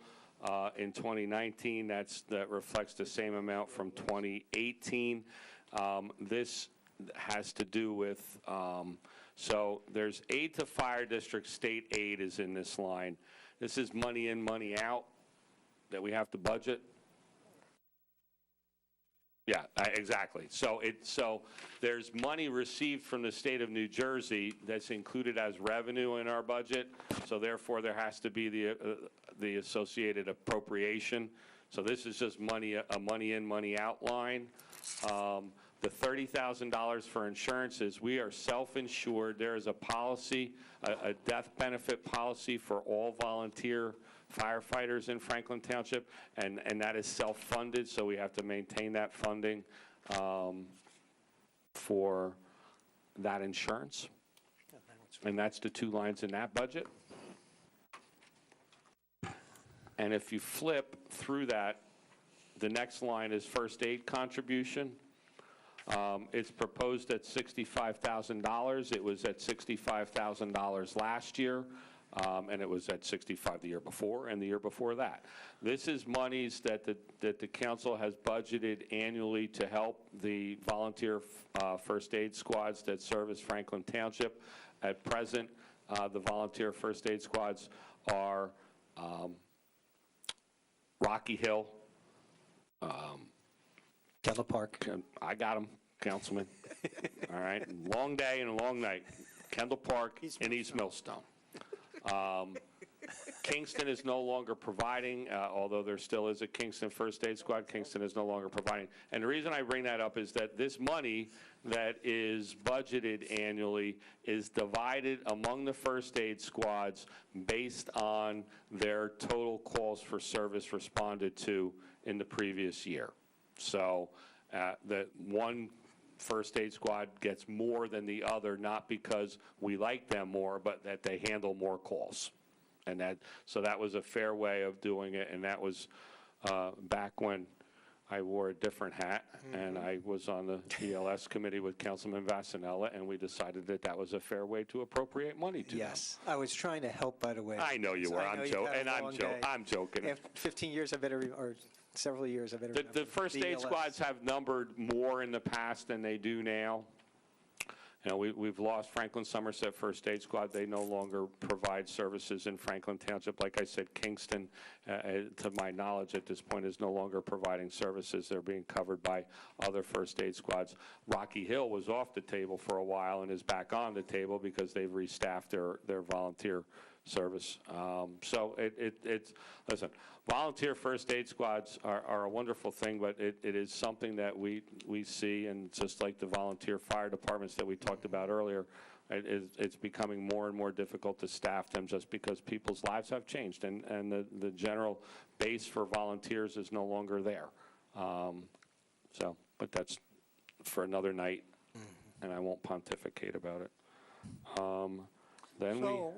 Yes, sir. So who is covering our side of Kingston then? So South Brunswick contracts with Robert Wood Johnson, and also then you get coverage through Monmouth Junction and the paid service and Kendall Park, which is all based out of South Brunswick. And you, actually, I believe, are covered by Rocky Hill. I am. You are. I was told that. My old dispatch days, I remember who goes where. Okay, so the next tab that I would like to bring to your attention is utilities, far right. Second to last row, first. Utilities are budgeted at $2,325,000. That's down $45,000 from $2,370,000. We have continued to look at street lighting, and there's a number of different issues related to street lighting. It's one of those unique things where costs go down because more efficient lighting is installed, but then costs go up because more lights are installed. So this is a balancing act, and we continue to evaluate this annually. You can see that the year-to-date on 10/31 for street lights was $919,000, which was about 70% of the year-to-date. Of 70% of the budgeted, so you'd say 3/4 of the year, and we were at 70%, which means we were slightly under budget. I wish I could say that public service bills in a great way, but they don't. So we're constantly kind of evaluate this really on a monthly basis. But we believe that at $1.2 million, we should be able to have sufficient funds to pay our public service bills for what really is, we call it street lighting, but it's really unmetered services. It's not just street lights, it's certain traffic signals. You know, we pay for a lot of things that don't have meters on them, and that's our unmetered services. And so we believe that we'll, and as public service moves towards swapping out higher cost heads with lower cost heads, we can continue to monitor this. I know that there's an application with the BPU right now on behalf of public service. They have to do tariffs with the BPU to allow them to do certain things like offer lower cost LED heads on streetlight, the installations, and which are then kind of subsidized. A lot of this is in the works right now. I had a meeting as recently as Friday, with our liaison for public service, and I know that that's moving forward, and I know there's a lot of interest in that. There's a lot of things to consider, and we are working through it. They provided us an inventory of all streetlights and the type of streetlights throughout the town, and the Public Works and Carl Houck are working with Public Service to try to make it so that we can continue to look to efficiencies for street lighting. That's the big chunk of that, as you see, at $1.2 million. Our electricity bill, you see, we're again, don't get fooled by the year-to-dates. There's a lot of issues there as it relates to how public service bills for services and things that are carryovers from one year to the next. But I think the biggest reason why we're anticipating we're not increasing the budget for electricity is because we have become more efficient. All of the lights in this building now are LED. That project was completed about 2 weeks ago. So this is the second time in the last, I'd say, 6 years or so that we've replaced lights. We didn't replace light fixtures, but we replaced lighting. We went from fluorescent to more high efficient fluorescent to now LED. The costs associated with this were in our capital budget. We get some benefit of rebate in the way of rebates, but most importantly, we get the benefit of reduced cost for electricity to run the LED lights. And I don't know about you, I'm in this building every day, obviously, and they replaced the lights in all of the offices, and when you did that, not only is it much more efficient, but it's brighter. Yeah, I mean, we saw definitely an increase in the brightness of the lights too. So that's a pretty neat thing. You get brighter lights and they cost less money. So that's not a bad thing. So we don't anticipate exceeding our budget for the electric bill. Have you taken into account the electric vehicles and the charging station? So the cost that we see is about, so the charging the free charging station that we're offering as a service to the residents is utilized just about every day. I mean, not every, but just about every day. I see cars parked there constantly during the course of the business day. It's about $50 a month. So when you talk about a $500,000 budget, those electric cars are just not going to be something that's significant enough for us to be worried about the cost of the charging of those cars. Well, I was thinking more of the municipal. No, I am vehicles. too. I'm speaking of that. Just the 5 cars that we currently have, and if the 5 additional cars, I don't anticipate it being significant enough that we need to adjust the budget because we now have electric cars. But we might reduce the gasoline. Well, we won't reduce it because what we're seeing is an increase in gasoline costs, and because of the fluctuating nature of gasoline costs, I don't want to adjust it because you can see that year to date on 10/31 was 340 out of the 350,000.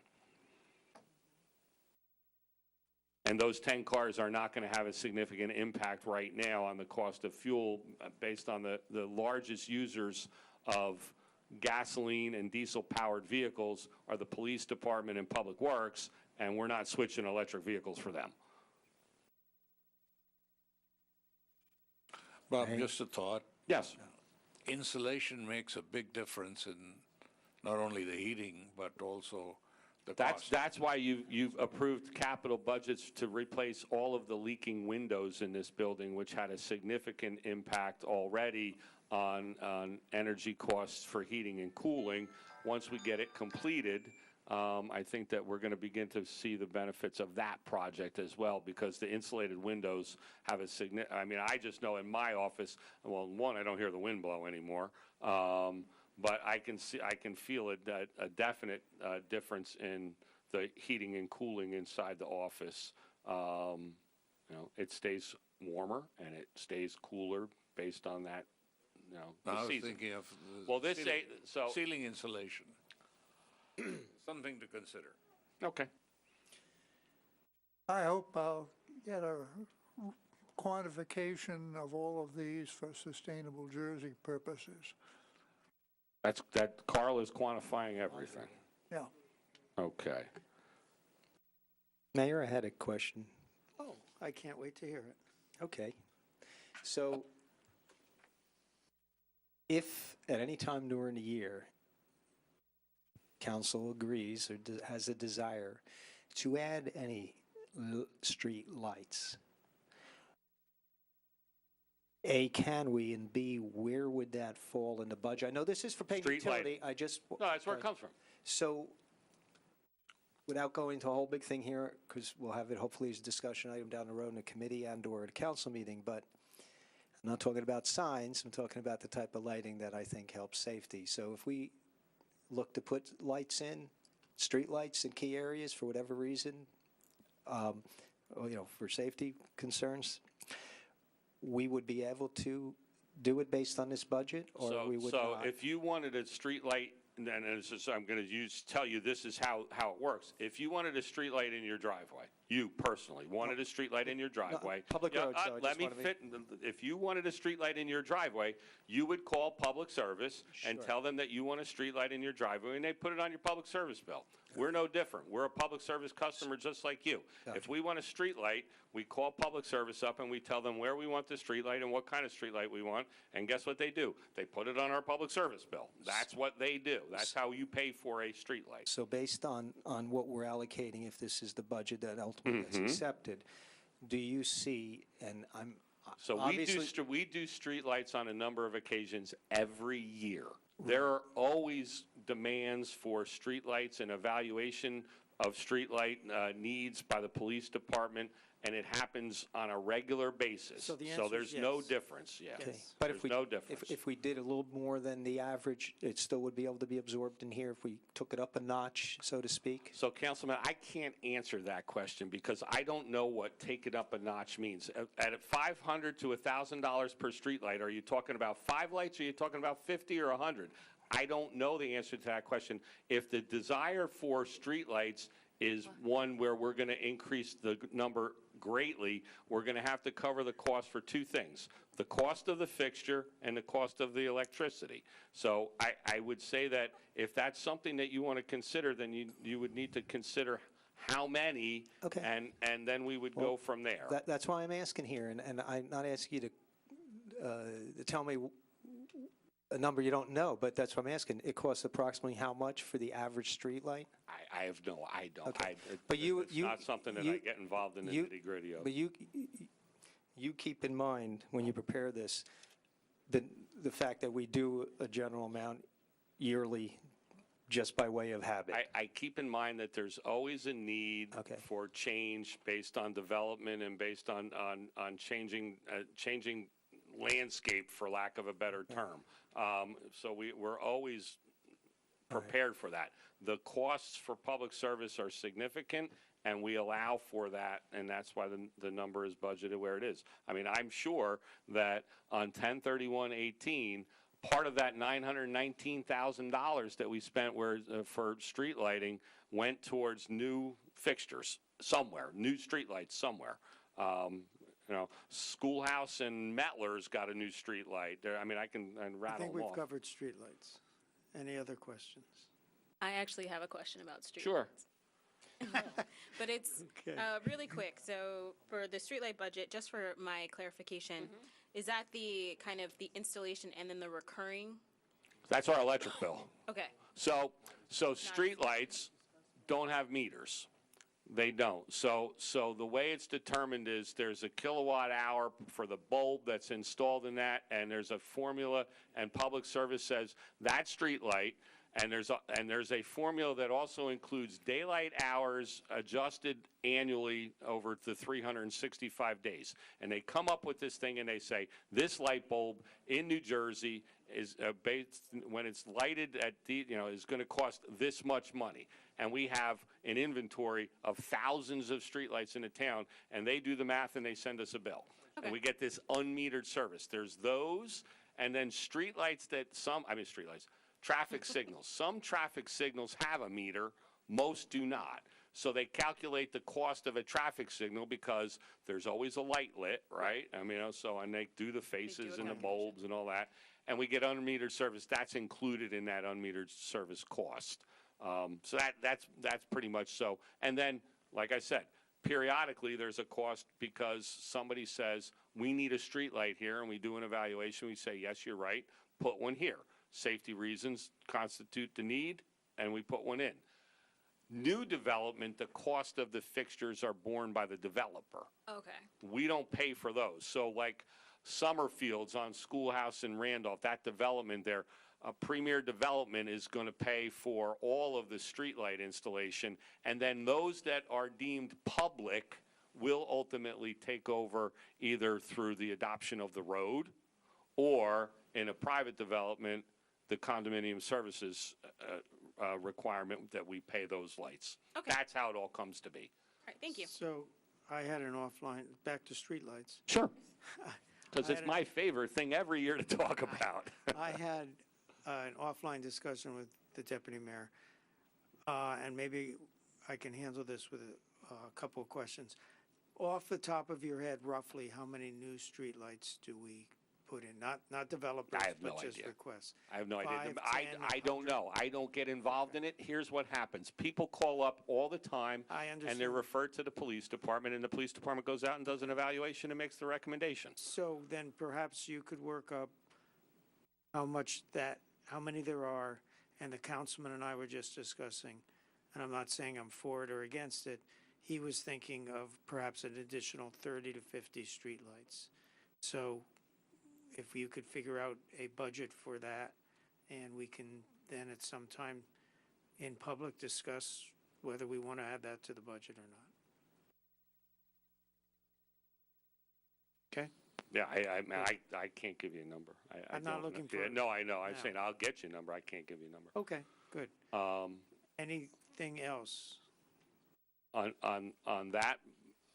No, I'm on asking. utilities. I'm saying anything else on utilities? Okay, yeah.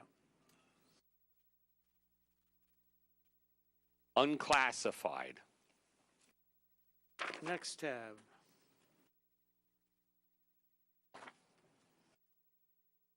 There's several here. Accumulated leave. This is one of those. Painful. So we budget $700,000 a year for accumulated leave, and that's what was budgeted last year. That is money to go to reserve in the event that we should have to pay it off. Exactly. And do we only pay it off when someone leaves work, or can someone just request, hey, pay me for the 50 days I haven't taken? No, people can't. No, you only when you retire. Okay. Exactly. But there also has to be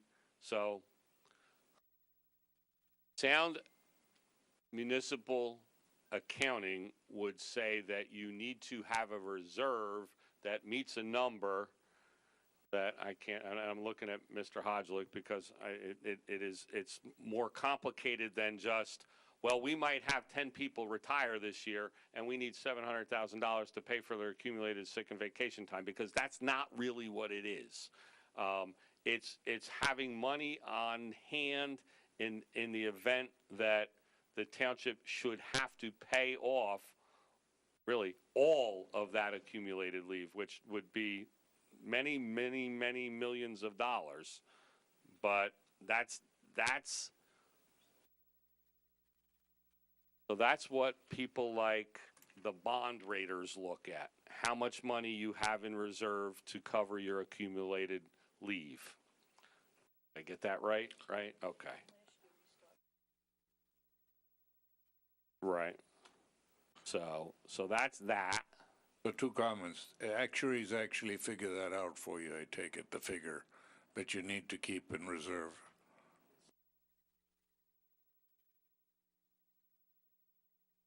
Okay.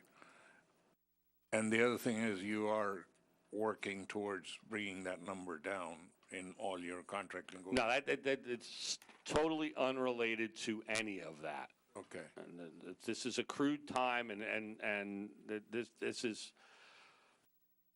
We could spend hours having a conversation about how this works, and I don't think I need to belabor any of this. It really is. It becomes much more complicated than that, and that's why we spend $350,000 on a financial consultant, right? And that's why I keep turning over here. And some of these things, that's why we contract with Mr. Hodgelick. Salary adjustment is a little more straightforward as you flip through this tab.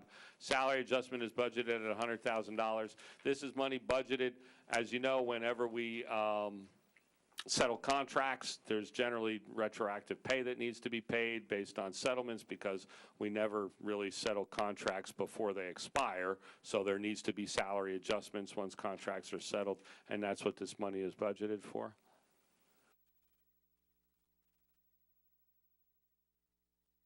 Tax appeal refund. I think it's pretty self-explanatory. It's budgeted at $500,000 this year. It was budgeted at $500,000 last year. We heard from Mr. Carabelli earlier. I think that we've made the turn as far as that 2008, 2009 overwhelm of tax appeals. There was a time we were budgeting $1.5 million for this. Yeah, there was a time where we were budgeting $1.5 million, and I anticipate that $500,000 will be sufficient to cover any tax appeal refunds that we should have to pay in 2019. How come all of it seems to be used each year? Because that was weird. Because like many other things, we move that money into a reserve rather than leave it in an operating budget account. So all of it does go to reserve, and that's why we have a reserve in the event that it exceeds $500,000. It doesn't bankrupt us. That's one of those things that we're allowed to move from operating, from other expenses to a reserve account.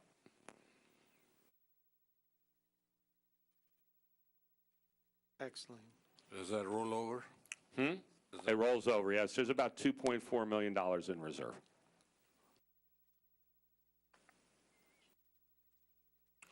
Next is tax title lien foreclosures. We budget $50,000. We budget $50,000 last year. You can see in 2017 it went over. Last year it was under. I'm sorry, back on the tax appeal refund. It's not a trust. No, it's a similar yeah, but it. Can we? No, it cannot be spent on things other than tax appeal refunds. It is specifically earmarked for that purpose, and that's why you can do with it what we do with it. Okay.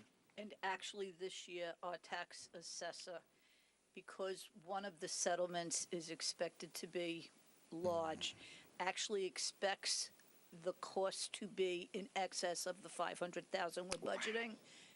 And the reason we're still keeping it consistent at $500,000 is because of the money in the reserve. Okay. So it's a balancing act. Okay. I'm so glad there's something other than a trust and we call it a reserve. Thank you, New Jersey. Tax title lien foreclosures. We all know what this is. This is money in, money out. Are these? We never buy any ourselves, right? So the law requires that you sell all. We don't buy anything. Sometimes they aren't sold, and then we're stuck with them. That's what I meant. We usually unload all of ours. No, not tax title lien foreclosure.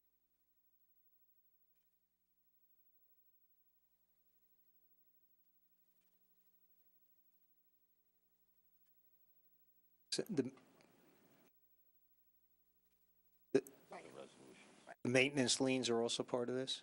Maintenance liens are also part of this, yes. Okay. All right, so then there's contingent, which, so you just made a statement, and I will say your statement is 110% accurate. Welcome to the state of New Jersey, or something along those things. So the state of... Thank you, New Jersey. Yeah, thank you, New Jersey. So in the laws of the state of New Jersey, it requires a contingency in all municipal budgets, and it requires a minimum of $2,000. And it also requires that it not be spent. It's like that's what it seems like to me. So I don't know how the heck you have a contingency that you don't spend. But if you look historically at our municipal budgets, every year there is this line for $2,000 for other contractual items in the contingent budget. There's no one that's ever going to be able to give you an explanation on this, but it's a requirement of the law. Moving on. So does that money just accumulate? No, that's just an OE budget that just goes back into the general fund. Okay. Statutory expenditures. These are those things that I can imagine you understand what they are without any great explanation. Social Security, pension payments, and that's it.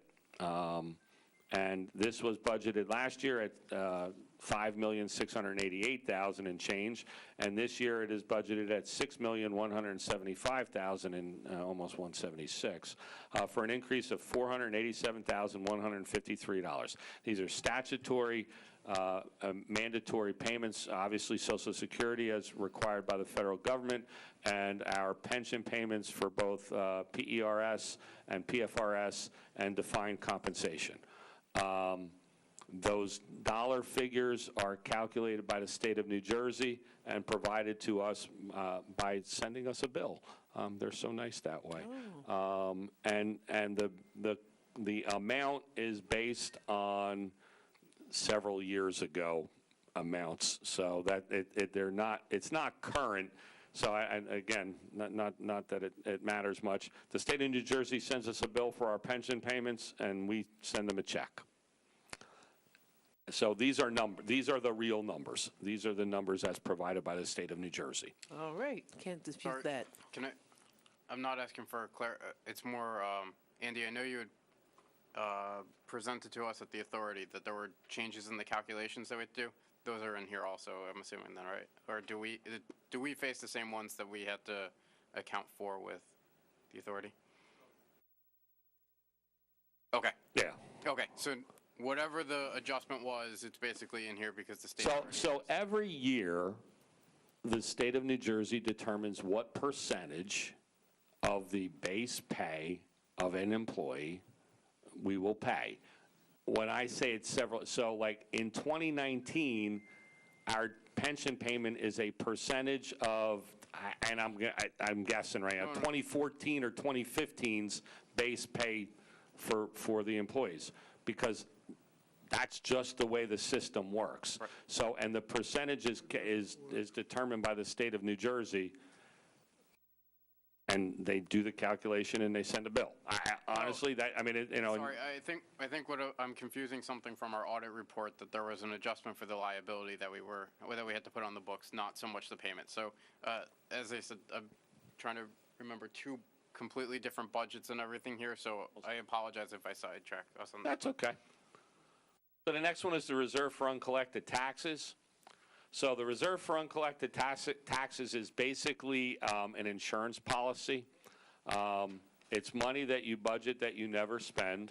The state of New Jersey requires you to, it's a calculation, and they require you to have a reserve for uncollected taxes. And again, I took a 8-week municipal budget class. If you want me to give you the explanation of the reserve for uncollected taxes or the formula for it, I can do it. It's something we have to have. But it's something that we have to have. As you see, it says right there. Statutory. It is So that 500, means- doesn't accumulate. No, Okay. goes back. It's based on the percentage of tax we collect each year. Right. Yep. I remember that. I just didn't know if it, All right. How come the right-hand column says that we're not paying it this year? You don't pay it. It's money budgeted in the municipal budget that doesn't get paid for anything. It's like an insurance But policy. it It's money you shows- have to It budget. shows us a $5 million decrease. It's just because there's a column missing. Yeah, the that's a spreadsheet error. You budget $5 million and you never spend it. It's an No. insurance policy to ensure that the township I is financially liquid, is really what it amounts to. Yeah, that's just a spreadsheet error, Councilman. The next one to go to would be interlocal. Thank you. Yeah, that's where I turned to, and I had to see what the tab said. Interlocal. Tab. BOE. So the first one is BOE transportation. So this is money in, money out, money on the revenue side, money on the appropriation side. This is it's budgeted at $161,000, which is an increase of $3,583, of which will be billed to the Board of Education and would be reflected on the revenue side if you saw the revenue budget. Say that again. So when you have an interlocal agreement with another government entity like the Board of Education, New Jersey law and actually just normal budgeting says if you receive money, we have a balanced budget. So if you receive or will bill for $180,000, and I've flipped the page, so I don't know the number. So you have to budget an appropriation that you're going to spend $180,000. It's a wash. These interlocals like that, there's money in, money out. We're receiving money from the Board of Education to provide the service, and we're paying out the money to do things like pay our employees and buy the parts to repair the vehicles and all that kind of stuff. Is the fire one in here? Flip it. Next one is interlocal health. The department request is $667,618. That's an increase of $13,091 over the $654,527. That is exactly a 2% increase, which is what our contract calls for with the health department. We have a multi-year contract, and it increases 2% per year.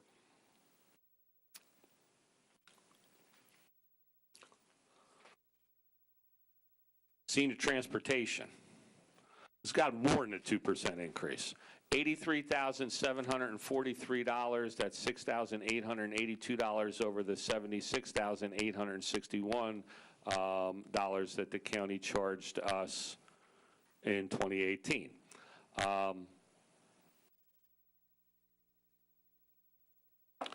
Costs increase, and that's the costs that were being passed on to us.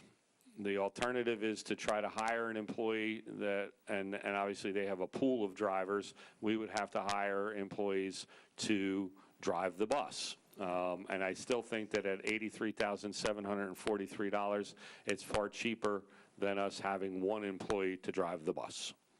Yeah, but a 9% increase is ridiculous. That's ridiculous. I don't know. Maybe somebody should say something to the freeholders about that. Yeah, maybe.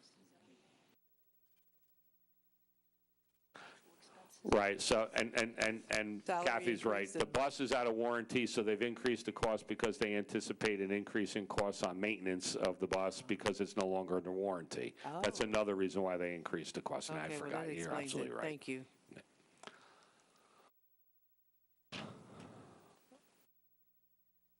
And that's Sorry, it for quick that question one. I guess clarification. I'm sorry, go ahead. Sorry, clarification. Yes. Is it that we own the bus? We own the bus, Okay, yes. so we own It's the bus, ours. they drive it. Yep, exactly. that- Yep, we own the bus. Thank you. The bus is no longer under warranty. That's right. So the next tab that we need to pay attention to is library.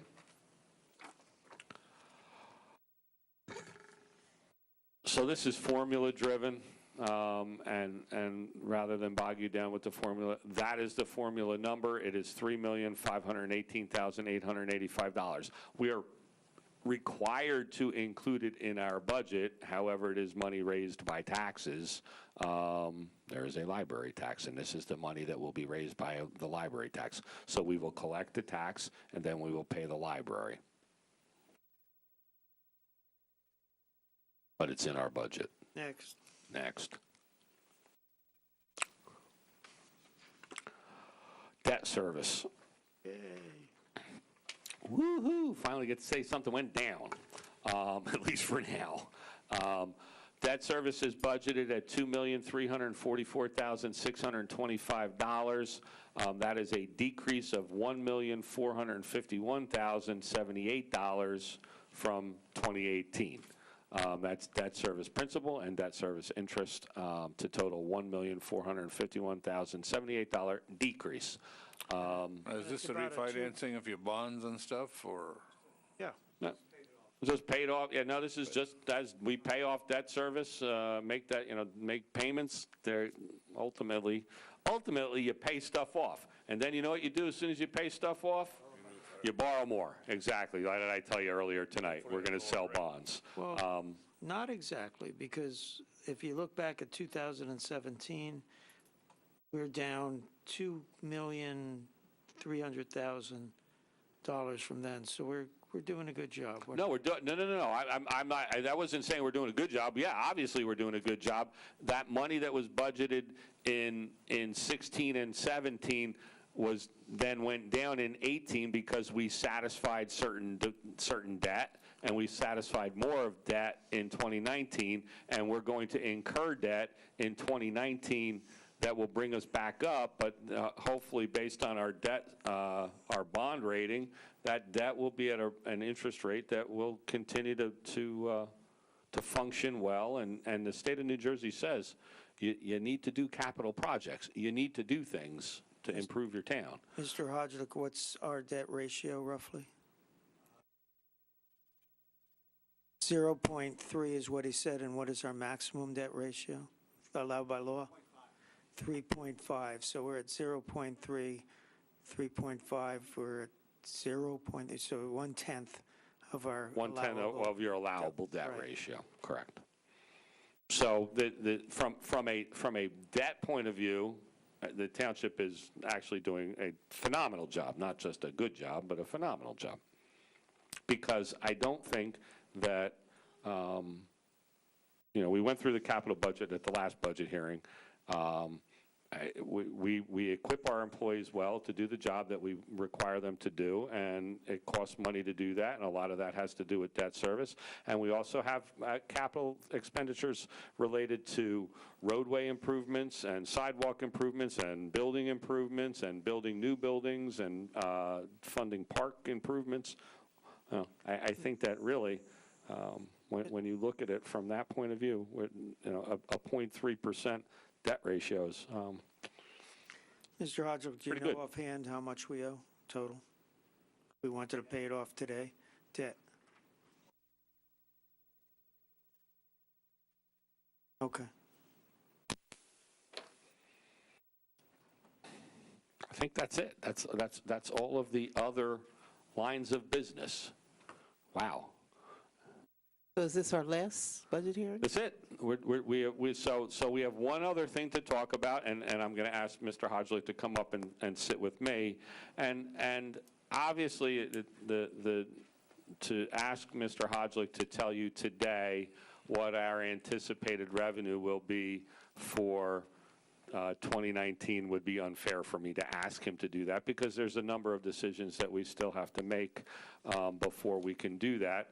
We have a financial oversight meeting scheduled for this upcoming Monday. We'll discuss a lot of that there in financial oversight, and we'll discuss it moving forward. But I asked Andy to come here today to kind of give council an idea of what we would anticipate, rough numbers where we will be at with revenue to be generated for 2019.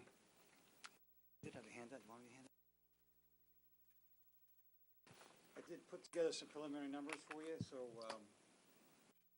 Into the mic. You got to talk into the mic.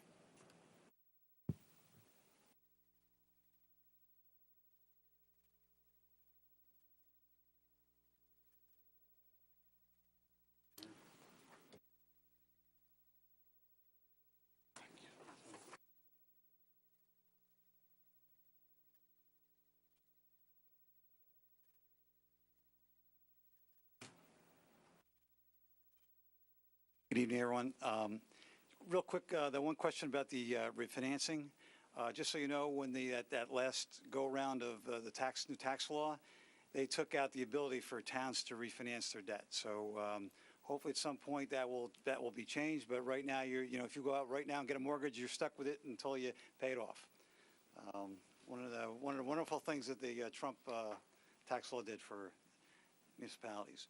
Anyway, so what I have for you here is preliminary draft of the revenues where we think we're at for 2018. And actually, it's a positive picture, but I do have some caveats to speak about. If you go to page 2, basically your total miscellaneous revenues, where you see there, it's the third line from the bottom. The anticipated amount modified was $13.5 million. A realized figure of $14.1 million gives you an excess of $600,000 over what was anticipated. That's a good thing to have happen. How we make back our money when the town budgets surplus to balance its budget, the way you make back that money is have a positive variance on your revenue side. So if you budget $14 million, you want a positive variance to that $14 million on your revenues. And obviously, on the expenditure side, you budget a certain amount. Hopefully, you spend less than what you budget. Those two amounts, fairly simply combined, gives you back your fund balance, your surplus, right? So if you look, we're positive in terms of the revenue side. $1.4 million overall in general revenues. And then we go to taxation. And taxation was a positive $3.8 million. That's on page 3. So, and then we have non-budgeted revenues of $700,000. So we made back right now, as it looks right now, $6 million on the revenue side, as opposed to the $7 million that we budgeted as a anticipated revenue out of our fund balance in 18. The trick here, though, is I want to draw your attention to the tax situation, which is the last page of the handout. And Bob, you spoke to this about this a little bit in terms of economic development. If you see where we make money in terms of taxation, is two things. If we do better in our tax collection percentage than we anticipated, and that's all about that reserve for uncollected taxes and added taxes. And the chart here I'm trying to portray here on page 4 is where we made a lot of money in 2018 was based on rollback taxes. You'll see that in 15 and 16 there were very little. 17 was zero, and there was 1.6 million in rollback taxes in 18. Whereas if you look at the other types of added taxes, which is what we normally have in terms of added growth in a town, that actually see a kind of a declining trend between 16, 17, and 18. So although we're feeling really good about where we stand at 18, there could be some softening in terms of where things are headed in the future in terms of getting back fund balance back into the bottom line. And isn't that also a function of a partial year coming on the tax rolls? That's the added and omitted. Right. So the rollback taxes are when you have a property that's assessed as farmland, okay, and the land is converted to some other use. You build a warehouse on a piece of farmland. There's a rollback tax that rolls it back to the previous year, or at 3 years, right, 3 years back, so they have to pay the taxes that would have been paid as the proposed use going back 3 years instead of the farmland assessment. That's where that $1.6 million comes from. There's been a couple that were in 2018 that realized a significant amount of rollback tax. One in particular actually was making up most of that money. 195 and 501 Western Canal Road? Correct.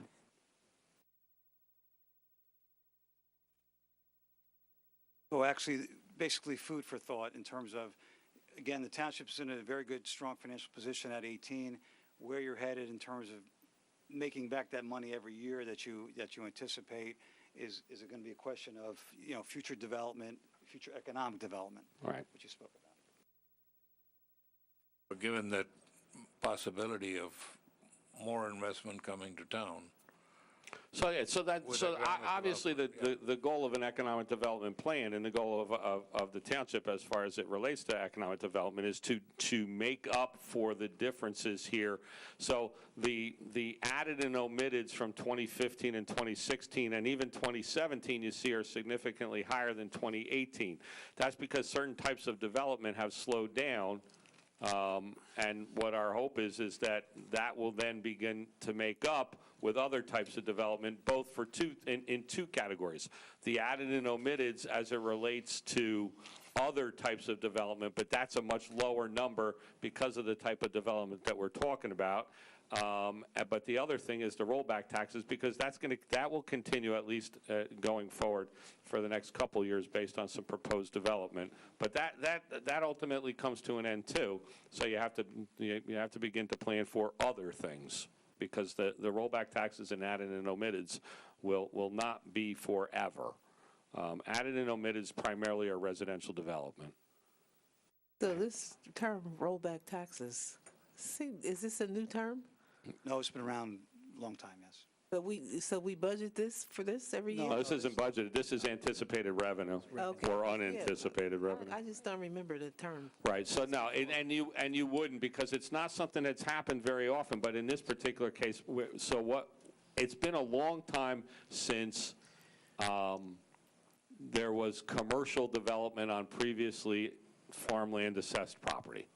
Doesn't happen, but it happened in 2018, and it may happen again in 2019, where large pieces of property, as Councilman Chase said, 495 Weston Canal Road and 501 Weston Canal Road are two large parcels that are being developed as warehouses. That's the Amazon property is one of them, where there's a proposed Amazon warehouse that's been in front of the board already. So those were farmland assessed for years. The farmland assessment is next to nothing.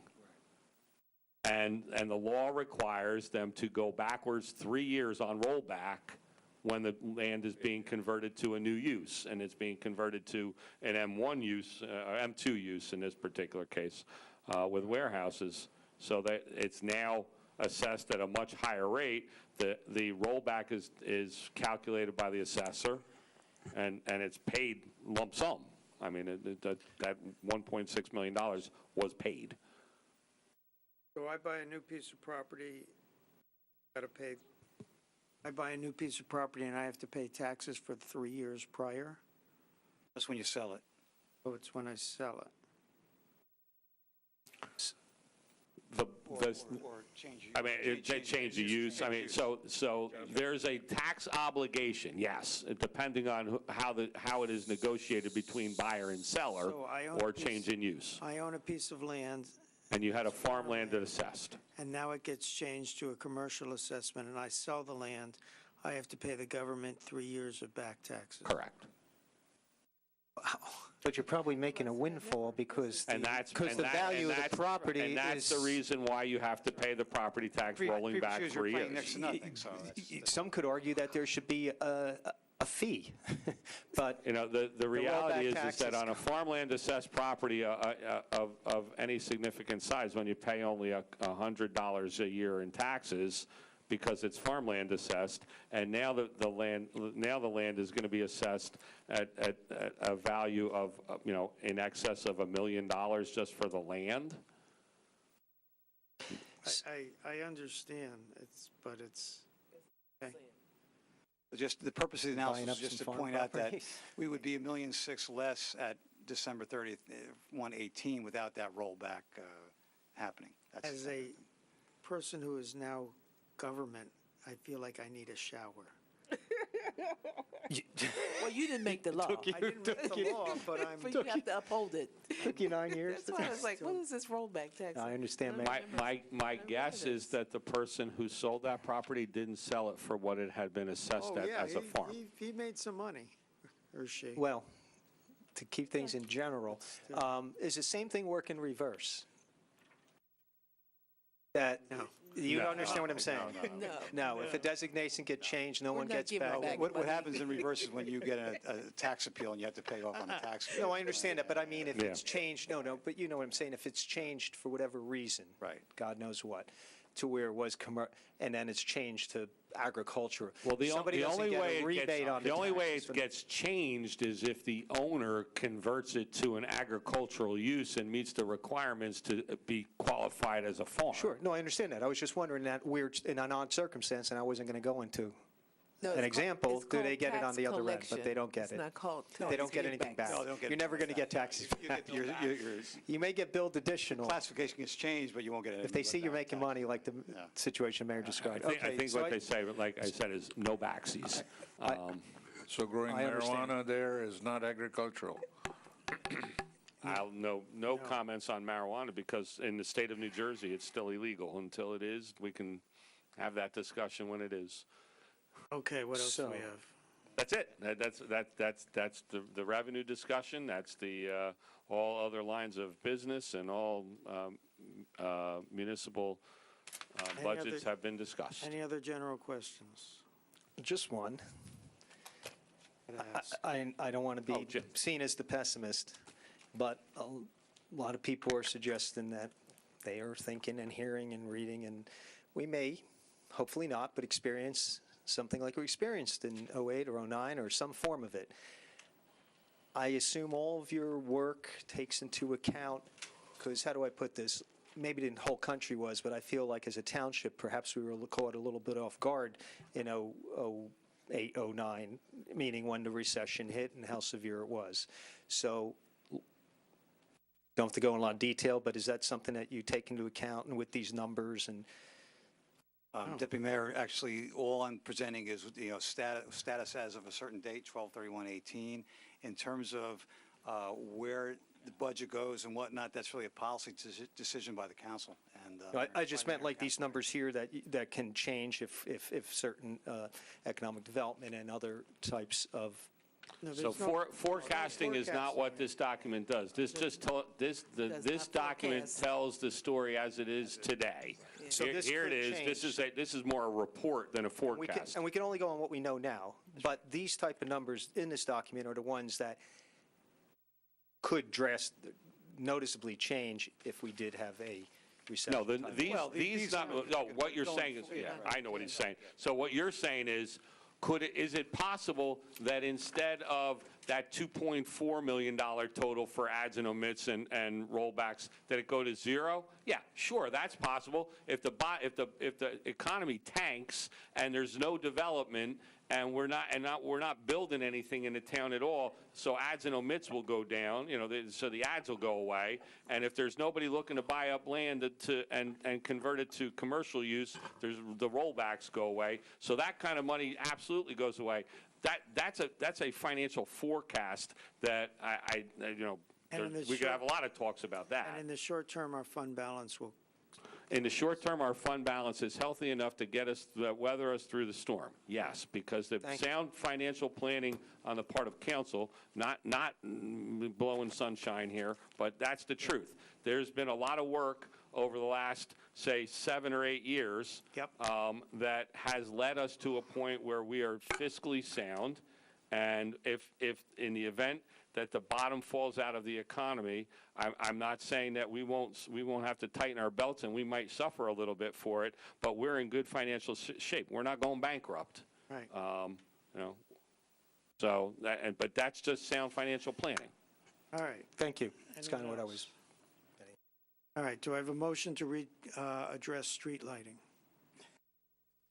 Hearing none. Motion to adjourn. Do we have a Motion to adjourn, Mayor. Motion to adjourn, do I have a second? Seconded.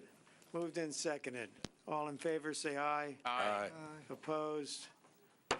Be well, Franklin.